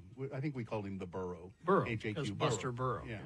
And he was everything you would expect in a donkey. Yeah. He was stubborn. Mm-hmm. He was stinky. Ill-tempered. And ill-tempered. But a fine, he could have been, if we'd known what we were doing, you could have trained him to be a fine little animal. Or we could have taken him to the gravel pit. No. But we would try to take Buster to various events. He was our mascot, so we would take him to events. So I think it was the Christmas parade, which is held in right after Thanksgiving in Ogden in November. I think they still do it. And so we said, let's have Buster in the parade. We'll walk the parade route with Buster. Mm-hmm. So we got a horse trailer, and we managed to get it was kind of hard to get Buster into the trailer. We'd push him in, but finally we get him into the trailer, and we drive up to the parade route, which is a mile away or something like that. And we open the back of the horse trailer, and Buster is, he's like upside down. His legs are sticking in the air. His neck is at an odd angle. And Buster, and no! Tom goes, "Oh my God! I got Buster. He's dead. He's dead. We've killed the donkey." And I mean, he was yelling. Mm-hmm. And I get there were horsemen, cowboys in the parade. And I guess this guy heard Tom yelling about the burro being dead, and he comes walking up to the trailer, and he looks in there, and he goes, "Hell, he ain't dead." And he sort of jerked the rope around Buster's neck, and Buster sort of stood up. He ain't dead. What the? He's just a donkey, And so we got him out of the trailer just fine. And actually, I think he walked the entire parade route with Tom leading him by a rope. I'm going to post it in a minute, but I have a picture of my dad. Oh, Tom Barberi in California when he worked at K-Sly. They had a radio station donkey. Really? And in the parade, I'll post it, but he had a big sign that said the K-Sly Mobile News Team. All right, that's it. I'm contacting the FCC today about making sure that radio stations do not get live animals as mascots. I was wondering. I wonder if last people should be taking care of animals, radio people. I was wondering if there are any pictures around of Buster. Huh. I'm sure Tom might have some. I think I used to have some, but I saw a video of a baby donkey that was being cuddled like a babe, like a human baby. Did it have jammies on? It was. It was all curled up like this, being held by a guy. It was adorable. I thought, they're cute one day, I guess. They are remarkable animals. I mean, if you train them right, and they can carry a lot of stuff, and But yeah, poor Buster. I don't know what became of Buster. Actually, I haven't a clue. I think we must have finally given him to somebody. Come and take him. Yeah, he had a farm. He's living on a farm now. I'm sure. Farm? Yeah, I'm sure Buster's living on a farm or was living on a farm. up in Box Elder County somewhere. Or the idea of a farm. Yes, something like that. Or maybe that glue you're using today. Oh, boo! That could happen too.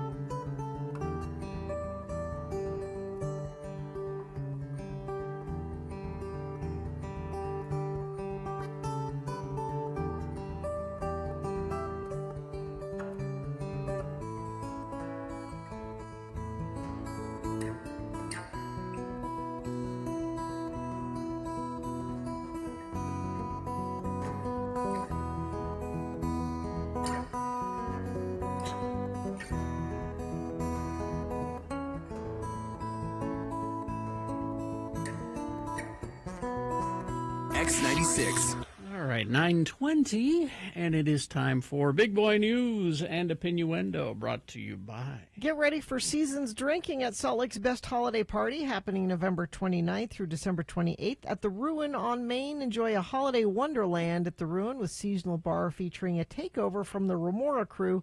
Learn more at ruinslc.com. Thousands of social media users were upset that John Krasinski beat out particularly these two actors for Sexiest Man Alive. Who? Glenn Powell and Pedro Pascal. I would have liked Pedro. In the wake of the Sexiest Man Alive announcement and a viral Vanity Fair photo of Powell, man, they really started. I mean, Glenn Powell's really having his moment right now. He is. So, and I love John Krasinski. I think he's a great guy and a talented actor and director and writer and all that. But it would have been fun to see Pedro because he's a little older. And he's the Mandalorian. Yeah. And he's Reed Richards. Yes. And I don't care. I think they're all just fine-looking gentlemen. Well, you brought it up. They're just fine-looking. What if you were the sexiest man alive in Utah? Would you like that if there was a sexiest man alive in Fat hugging chance of that happening. That's never going to happen. Somebody should do that, though. Why doesn't somebody do that? Sexiest man in Utah? Yeah. City Weekly, get on that. You know, it'd be Spencer Cox every time, wouldn't it? I don't know about that. The Fab Five are back to their full power again with a new fifth cast member, the Fab Five being the Queer Eye guys. In a new trailer for Queer Eye Season 9, Brent is introduced as the group's latest interior designer, replacing Bobby Burke, who left the show after the 8th season. The world is changing. We've grown and changed. Even our cast has changed, said culture expert Caramo Brown, at the beginning of the trailer. Caramo. Girl, have you seen Jeremiah? She's got the design skills, honey. Brent joins Brown, food expert Antoni Prowski, fashion expert Utah's own Tan France, and grooming expert Jonathan Van Ness, as the Netflix series takes its first excursion to Las Vegas to help this season's heroes transform into better versions of themselves. Oh, I'm just glad they're not in the South anymore. You watch it? Yeah, I do. I watch it. You watch it for tan, don't and you? cry a lot. Yeah, I watch it for tan. I watched the first season and I enjoyed it. Then I started watching the next season. I said, well, it's the same as the first season. I mean, it's just, it's always kind of the same. And I always watch for tan to get some tips. Yeah. Tan tips for nearly every highlight of Julie Croteau's trailblazing baseball career, all except her time as a double in a league of their own, really. She shared the field with men baseball players, frequently as teammates, always as foes. That's mostly how it's been for generations of female baseball players. So when she recently heard about plans to give today's players the chance to shine against other women in baseball, Croteau had one thought. It's about time, she said. Now, there was, as the movie A League of Their Own taught us, there was, for a time, a women's baseball During league. the war. Yes. now they're thinking that they're going to maybe try it again. The Women's Professional Baseball League announced plans last month to launch in 2026 as a 6-team circuit for female players. If and when it debuts, it will be the first pro league for women since the All-American Girls Professional Why are Baseball you shaking League. your head? Well, nobody likes my idea of how to save Major League Baseball.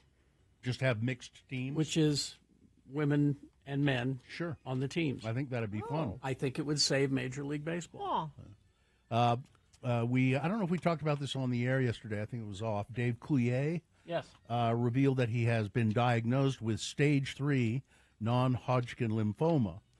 The actor, best known for, of course, his role as Joey Gladstone in Full House, announced the news on Wednesday on the NBC Today show. Coulier said he first noticed some signs a little over a month ago when he was sick with a cold, lymph nodes swelling, and he got a lump the size of a golf ball in his groin.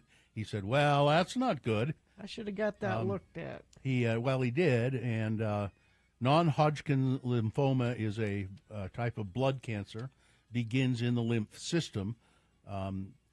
Coulier says that stage 3 means it has not spread past his lymph system. It's in his lymph system, but it hasn't gotten into to his organs. That's good. He said that he said that it's the doctor said there's a 90% curability rate at this point. He said it's very treatable. He's undergoing chemotherapy. His treatment plan includes 6 rounds of chemo every 21 days. And he says then he expects total remission.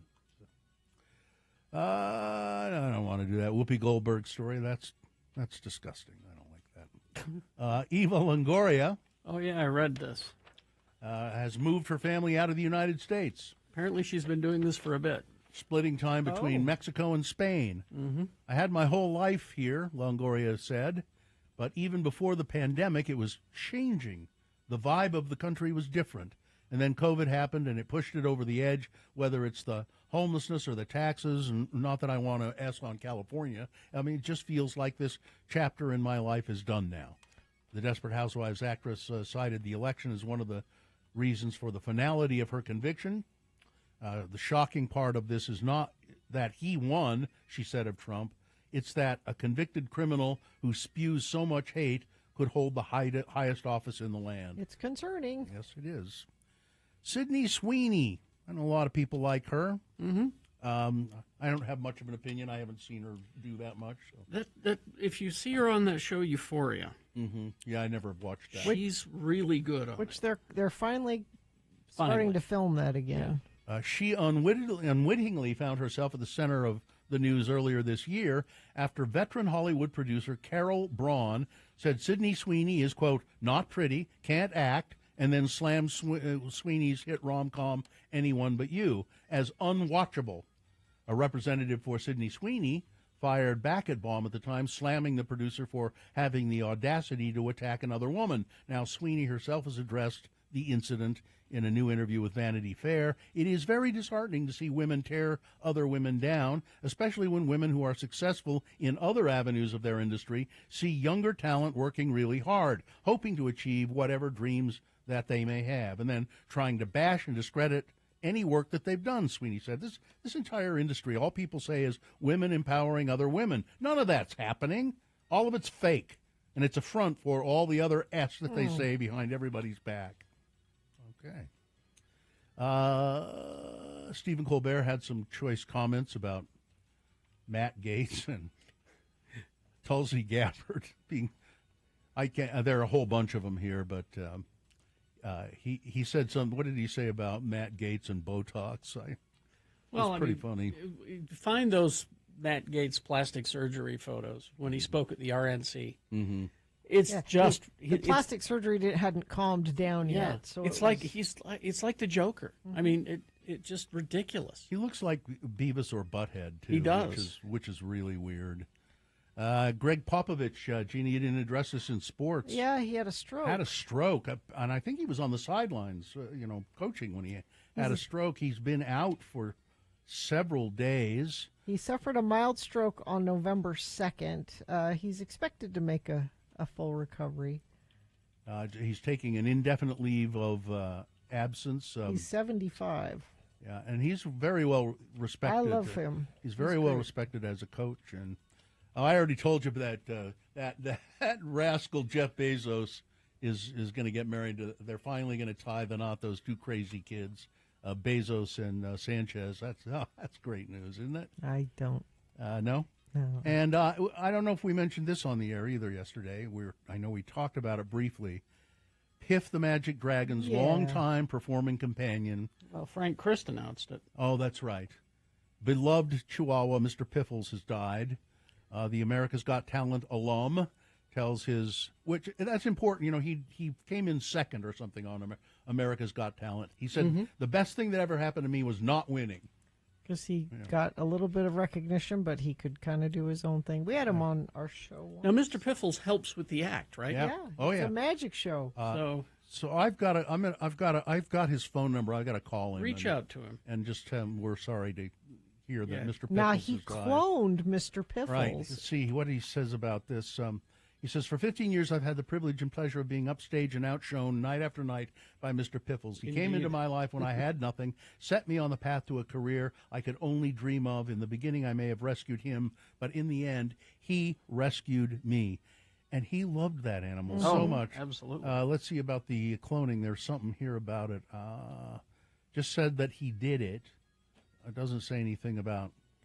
He cloned Mr. Piffles, and it cost him like $60,000 or something. Yeah, so there is a Mr. Piffles the second, and I guess he'll work Mr. Piffles the second into the act.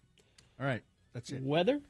Right now it's 43, going to get up to 56 for a high today. Be sunny. Looks like a pretty nice, fairly warm day today. That's going to change tomorrow. We have a 40% chance of rain. And it should get cold enough overnight that rain changes over to snow. About an 80% chance overnight Friday night, 60% chance on Saturday. And then it looks like we get rid of the storms and it warms up a little bit by Sunday, high of 44. It's time for holiday shopping. That means stopping by Cabin Fever since 1982. It's Cabin Fever, located in the historic heart of Trolley Square. Cabin Fever, so much more than a card store. Law 1. The excitement has been building all morning, and anticipation is high. The house lights will soon be dimmed, and the stage lights will illuminate the game show stage as we begin to play Beat Gina. I'm professional announcer Johnny Ola. Yes. You know, more doctors smoke Camels than any other cigarette. And that's not a guess, not just a trend, but an actual fact based on the statements of doctors themselves to 3 nationally known independent research organizations. Every doctor in private practice from Maine to California, family physicians, surgeons, specialists, doctors in every field was asked, what cigarette do you smoke? You see, doctors smoke for pleasure, just like the rest of us. They appreciate, just as you, a mildness that's cool and easy on the throat. Yes. And they named Camels, more of them named Camels, as a matter of fact, than any other brand. Next time you buy cigarettes, buy Camels. And when doctors from coast to coast were asked, who's your favorite game show host? The answer was overwhelming. Almost every single one of them named the host that's cool and easy on the eyes, Carrie Jackson. Oh, thank you, Johnny. You're welcome. Johnny Ola, professional game show announcer. All right? Oh, the throat's a little raw. All right. Well, the randomizer has picked a contestant. Valerie is here. Hello, Valerie. Hello. All right, Valerie, we're going to toss a coin to see who goes first. It will give you an advantage in the game if you win the toss. Heads or tails? Tell me. Heads. Coin toss app says heads, Gina. Speaking of heads, you are one step closer to winning those tickets to see Dirty Heads. They're coming to Island Glow this upcoming June 17th. All right, there you go. We'll let you have the first question then, Valerie. If you answer it correctly, you get the point. If not, I will allow Gina to answer that question correctly, and she will steal the point away from you, probably, because it's AC/DC trivia. And if you win, Valerie, you get those tickets. If not, what are you prepared to do in Gina's name? I'll donate $50 to the Humane Society. That would be great. Look at that. Okay. All right. First question is for Valerie. It's Angus Young's birthday today, so AC/DC trivia is the subject. Here we go. First question for Valerie. AC/DC won an award for selling 10 million copies of which album? Is it 1, Rivers of Brown? Is it 2, Highway to Hell? 3, Back in Black? Or 4, The Government Totally Sucks?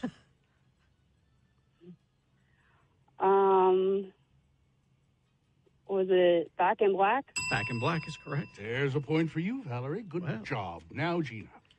Gina. Yes. Let's see here. Oh, here we go. Which AC/DC album was the last to feature the late Bon Scott? Oh.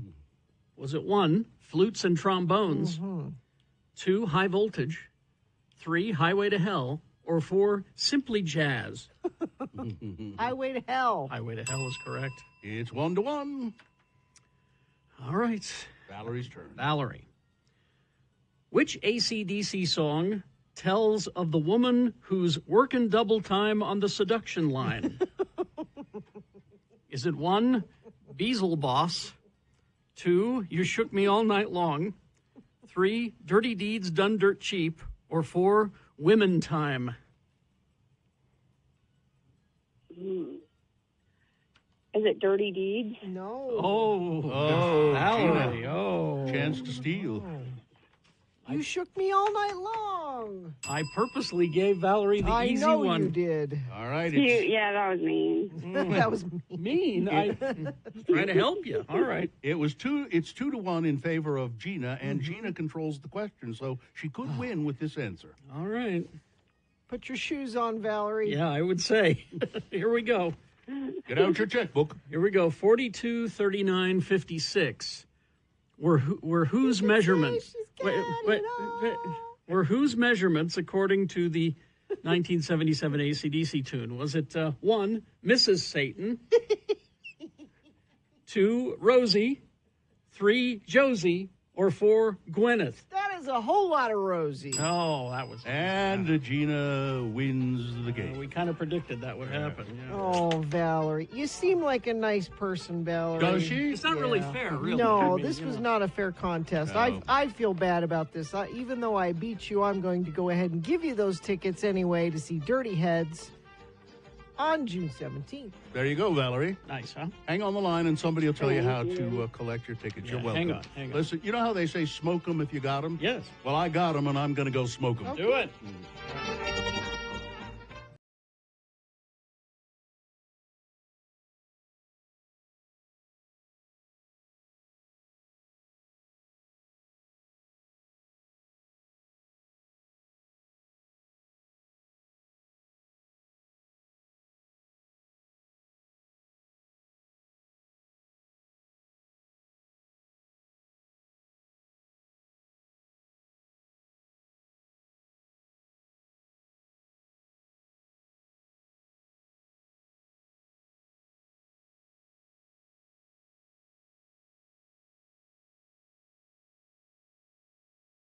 E6. All right. Listen, we've been talking about Goldbacks for a couple of weeks, about 3 weeks, I think, here on the show, and I've been talking about, and I sort of know what I'm talking about when I'm talking about it. But we have a couple of experts here, Jeff and Ronnie, who are with Goldbacks. Carrie was trying to show you at x96.com/live. Yeah, see if beautiful. That's good. Pretty too. reflective there. But. Yeah, there you go. That's what they look like. That's a 1 or a 10, Carrie? That's a 1. That's a 1. So, first of all, just explain what is one Goldback? One Goldback is 1/1000th of a troy ounce of gold. So it's a fungible currency system that we've created, a local currency system. Pull that microphone up just a little bit. Yeah, sure. And it's it's actual gold. What that Carrie was holding up. This is a 50, and so that's. Yeah, hold the 50 up there. 50 is it's more, heavier. It's more substantial. Because there's more gold there. Yep, definitely got more weight to that. That's 1/20th of a troy ounce of gold, so it's 50 times the weight of the 1. Now, so a 1 is about how, if you just wanted to cash that in for dollars, would be about worth how much? Today, a little over $5. It fluctuates with the price of gold, yeah. Yeah. So there you go. That's what Goldbacks are and what they look like. It's a way to use gold as fungible money and to take it into places and use it, or to just hoard it like Scrooge McDuck, if that's what you want to do. Dive into the pool, yeah, go for it. So, how did this all come about? Who did this? Yeah, so the founders of our company, one of the founders, his name is Jeremy Corden. He created this because there's a need to go back to money that is to currency that has value to it, that doesn't inflate, that stays separate from anything political, that just kind of has value because it has inherent value in the currency itself. So he recognized this need. He's a huge history buff. Saw a need for something different, created this currency system, and due to the need, we've now expanded outside Utah and made more than just Utah. We have, New Hampshire, we have South Dakota, we have Nevada, we have Wyoming, but it was created so that we can have more of a currency system that makes more sense than just the government saying like yes, we'll honor this. Now it actually has value based in the currency itself. So when I talk about it on the radio, I mention this lease. So this is a way for people to get into the precious metals scene. If they, you see things like that and you hear about them, you go, that's kind of rich for my blood. Yeah. This is a kind of a lower level way you can get into precious metals. Am I right about that? 100%. Yeah, in fact, it's the easiest way in the world to get started and become a gold investor, right? An ounce of gold today is worth $2,900. If you're going to go to a coin store, that's rich, right? It's tough to justify carrying around. You don't really want to show your friends. You don't want to show people because, it's a lot of money, a lot of value. Yes. However, with a gold back at about $5, it's the best and easiest way to hold something physical in your hands. It's actual, pure 24-karat gold. So if you go to the website that we mentioned, alpinegold.com, that's where you can see how to purchase gold backs. Yep. Yeah, we have a full menu, beautiful menu of every denomination, of every state of gold backs that are offered.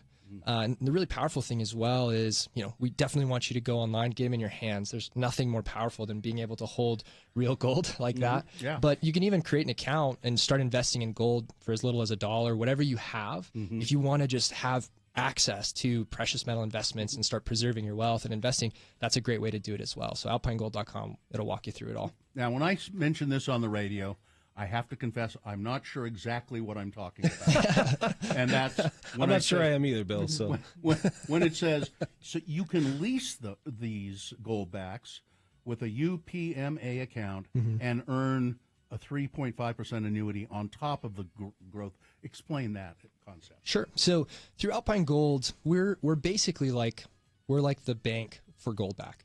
So you can go in and we vault these things for you. We have a very secure facility. In fact, more safe than most bank branches in America. And when you create an account, your UPMA account is held in a trust. But effectively, it's free to create. You just put some money in there, and then you can select, I want to invest in gold backs, and then you can begin a lease. Now, effectively, what you're doing is you're giving cash for this product, and then you're receiving a guaranteed return based on the actual gold back itself. So that 3.5%, it starts at 2, goes up to 3.5. That's based on the gold back, right? So you'll receive guaranteed returns of that percent in gold backs in your account. And the other thing that's really interesting about this, and I've not tried to do it yet, but it says 800 merchants, and you can find who they are on the website, that you can walk in and use a gold back instead of a greenback. Yeah. There are 800 featured merchants that have said, yes, we're willing to accept gold backs as payment. Our research suggests, though, that about 50% of small business owners are willing to take gold as payment. So you could walk into any business and say, hey, would you take gold as payment? They can decide. It's up to them. But we do have that 800 featured merchants on our website. They've already agreed contractually, yes, we will take gold as payment. I guess the other ones that haven't agreed to that, you have to say, look, I can prove that this is really gold, and why don't you think about it, and then I'll come back, or we can look at it right now, and because there's going to be some skepticism about it. There has Absolutely, to be. yeah. And that's why we made these with built-in security features. There's a non-repeating pattern on here. There's a serial number. Each one of those is serialized on the bottom there. You can see the artwork itself is very tough to duplicate. I was going to say it's very intricate. Yeah, and even on the back, this is proof that this is gold. Because of the way that we create this, it's very hard to duplicate that without it actually being gold on the back. So tons of security features, and that's why you pay a little bit extra premium, because you're authenticating this as real gold by using a gold back. It's guaranteed that this is not counterfeit. This is actually real gold. And they're just beautiful to look at too. The artwork for each state is different. And there's some symbolism to all of it. I'm sure that 100%. that you can get into if you're curious. Now, because they look like dollar bills in a way, even though they're not paper. You don't want to fold those, do you? Like you put them in your wallet. It's like a dollar bill, honestly. If you fold and crimp a dollar bill, you'll see that crease over time. It's It'll the same happen. thing with the gold back. Yeah, if you fold it and crease it, it just folds it and crease it. Now, it doesn't affect the value because the gold is inside the note. It's like a little gold sandwich. Okay. And so but that's these what's guys cool. carry special. So you got a special Yeah, wallet. I got a gold back wallet here. I was going to say that you'd probably want a special. See, where's the there's right there. There's the special gold back wallet to keep it from creasing. If I give you one gold back and you give me how much is that in gold backs? This would be about 4 gold backs. 4 gold for backs. it, yeah. Okay. For the wallet. All right. So there it is. I hope that makes it clear. I try to make it as clear as I possibly can. But it is. I think maybe one of the most important things is if you're interested in getting into precious metals, this is. And by the way, I have to say I had my financial advisor guy check you guys out, and he said, "Well, they're really above board. This is fascinating." He said, "This is fascinating." I bring him in. Well, I think he may be contacting you. Good. So it's just go to alpinegold.com. That's right. All the stuff we've been talking about is there, and I'll keep trying to explain it as best I can. Great, we appreciate it. And it really is a disruptive new product in the gold precious metal space. It's brand new. People have never seen a product like this before. So explaining it, we understand, takes a little bit of time. But once you hold it in your hands, you start to get it. So we really appreciate it. You talking about it. All right. It's thank you, Jeff. Thank you, Ronnie. Goldbacks. It's alpinegold.com. Yes, sir. It's a pleasure. Thanks, guys. Appreciate y'all. We'll crawl towards the exits after these. Listen up.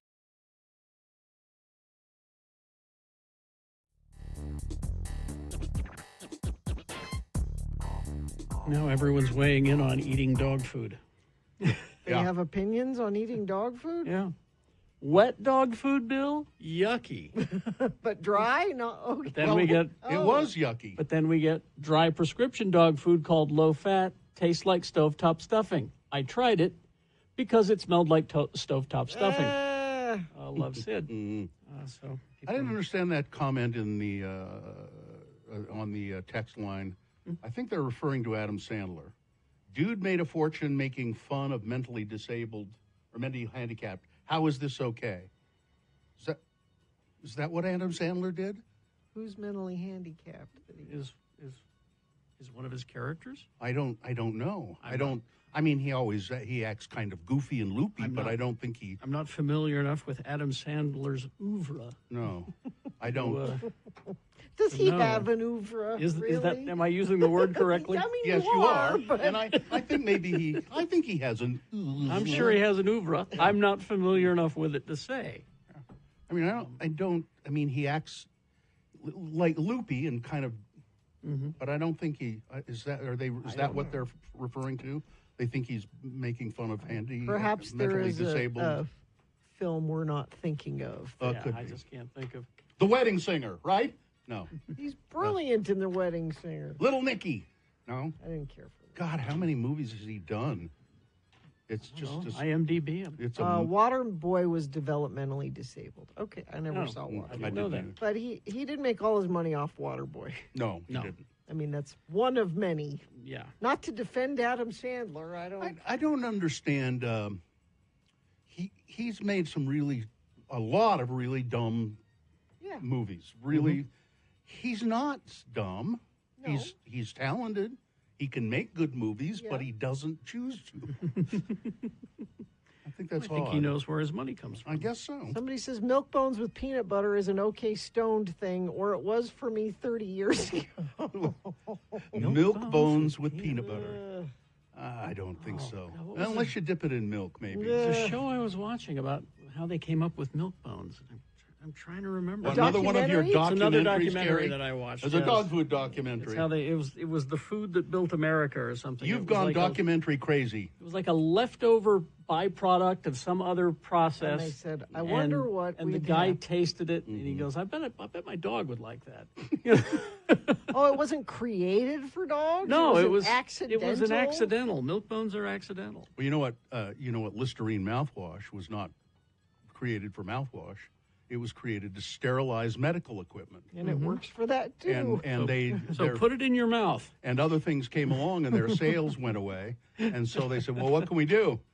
Let's have people rinse their mouths out with it. I don't trust anything anymore. I never did.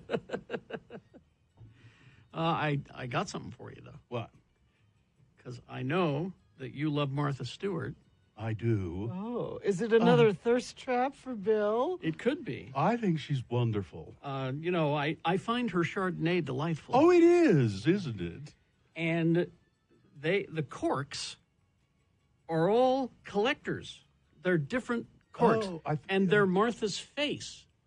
Oh, Bill, you need this. Oh, lovely. You could turn it into a cork board. So here is Martha with kind of a short hair parted on the side with a big smile.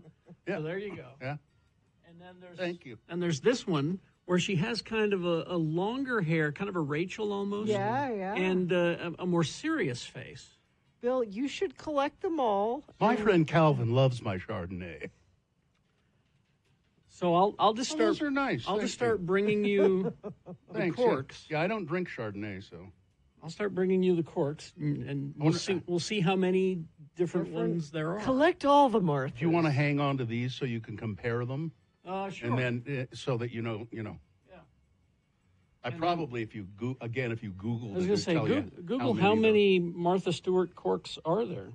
Because maybe there's just like 4. Because it's the same with the Snoop Dogg wine, is that there are different Snoop Dogg faces on them as well. Oh, I save all those wine corks from these. Somebody's saying. Yes. Save them to what I was just saying to make them Make a cork cute board. craft. A craft? I'm going to make a necklace out of them. MarthaStewart.com is recommending that. Does it say how many are in the collection? Let me see. It's at 19 Crimes Wine.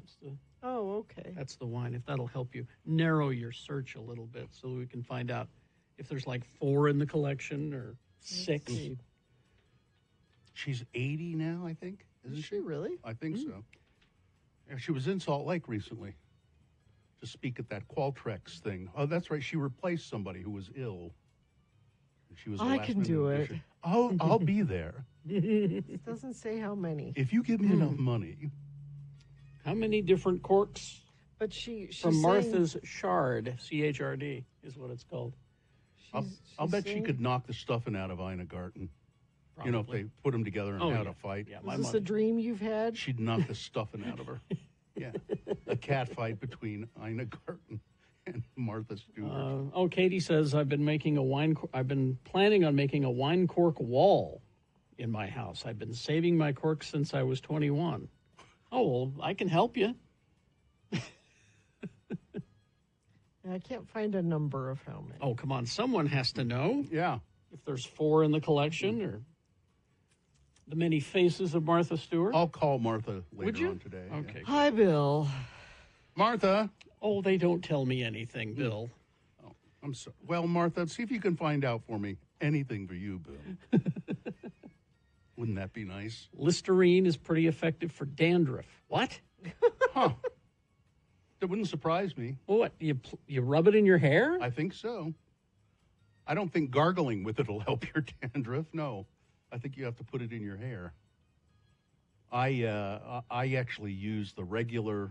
I don't do it every day, but if my mouth feels particularly like it's a disaster, I use regular. If my Listerine. mouth is a disaster. You know that feeling. My mouth is feeling like it's a disaster. Sometimes when you wake up after a week of heavy drinking.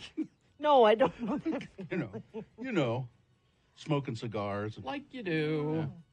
Like one of those big bottles of Listerine will last me for months. Carrie, I think you're just going to have to keep drinking this to find out. Well, I bought a case of it because I can't. It was on sale. Good. It was on sale and it's delightful. So it's a pleasant go-to Chardonnay. You'll get through it. Yeah. Yeah. It'd be nice if there was, whether there are 12 bottles in a case. Yeah. It'd be nice if there were 12 different corks. I can't imagine. There's one of me topless. Martha Stewart topless. It's a topless top. Oh, okay.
go.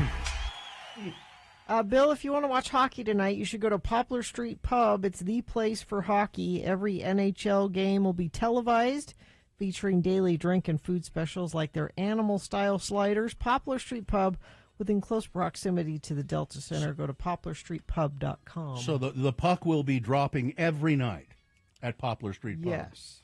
Okay. A lot of puck dropping going on at Poplar. Poplar. Poplar. All right. Let's see. I think we got everything. Yeah. Let's do the promo and call it. Friday's Radio from Hell show means it's time for a Real Housewives of Salt Lake update. Victoria will report at about 8:45. Whose turn is it to yell at Lisa? Oh, what's that all about? It's a housewives thing you wouldn't understand. I understand yelling. I understand you should listen to the Radio from Hell show Friday morning here on X96. Was I supposed to yell that? I thought you would, but that's okay. I should have directed you to do so. I thought about yelling it, and then I thought, well, that's too obvious. All right, let's see. Yeah, I think we're good. Okay. Are we good? Not really. I think we're better than good. We're great. Really? Yes. Fine job as always, Katie. Live long and prosper, bitches. Hey, don't you know who I am? We're better than great. Look out.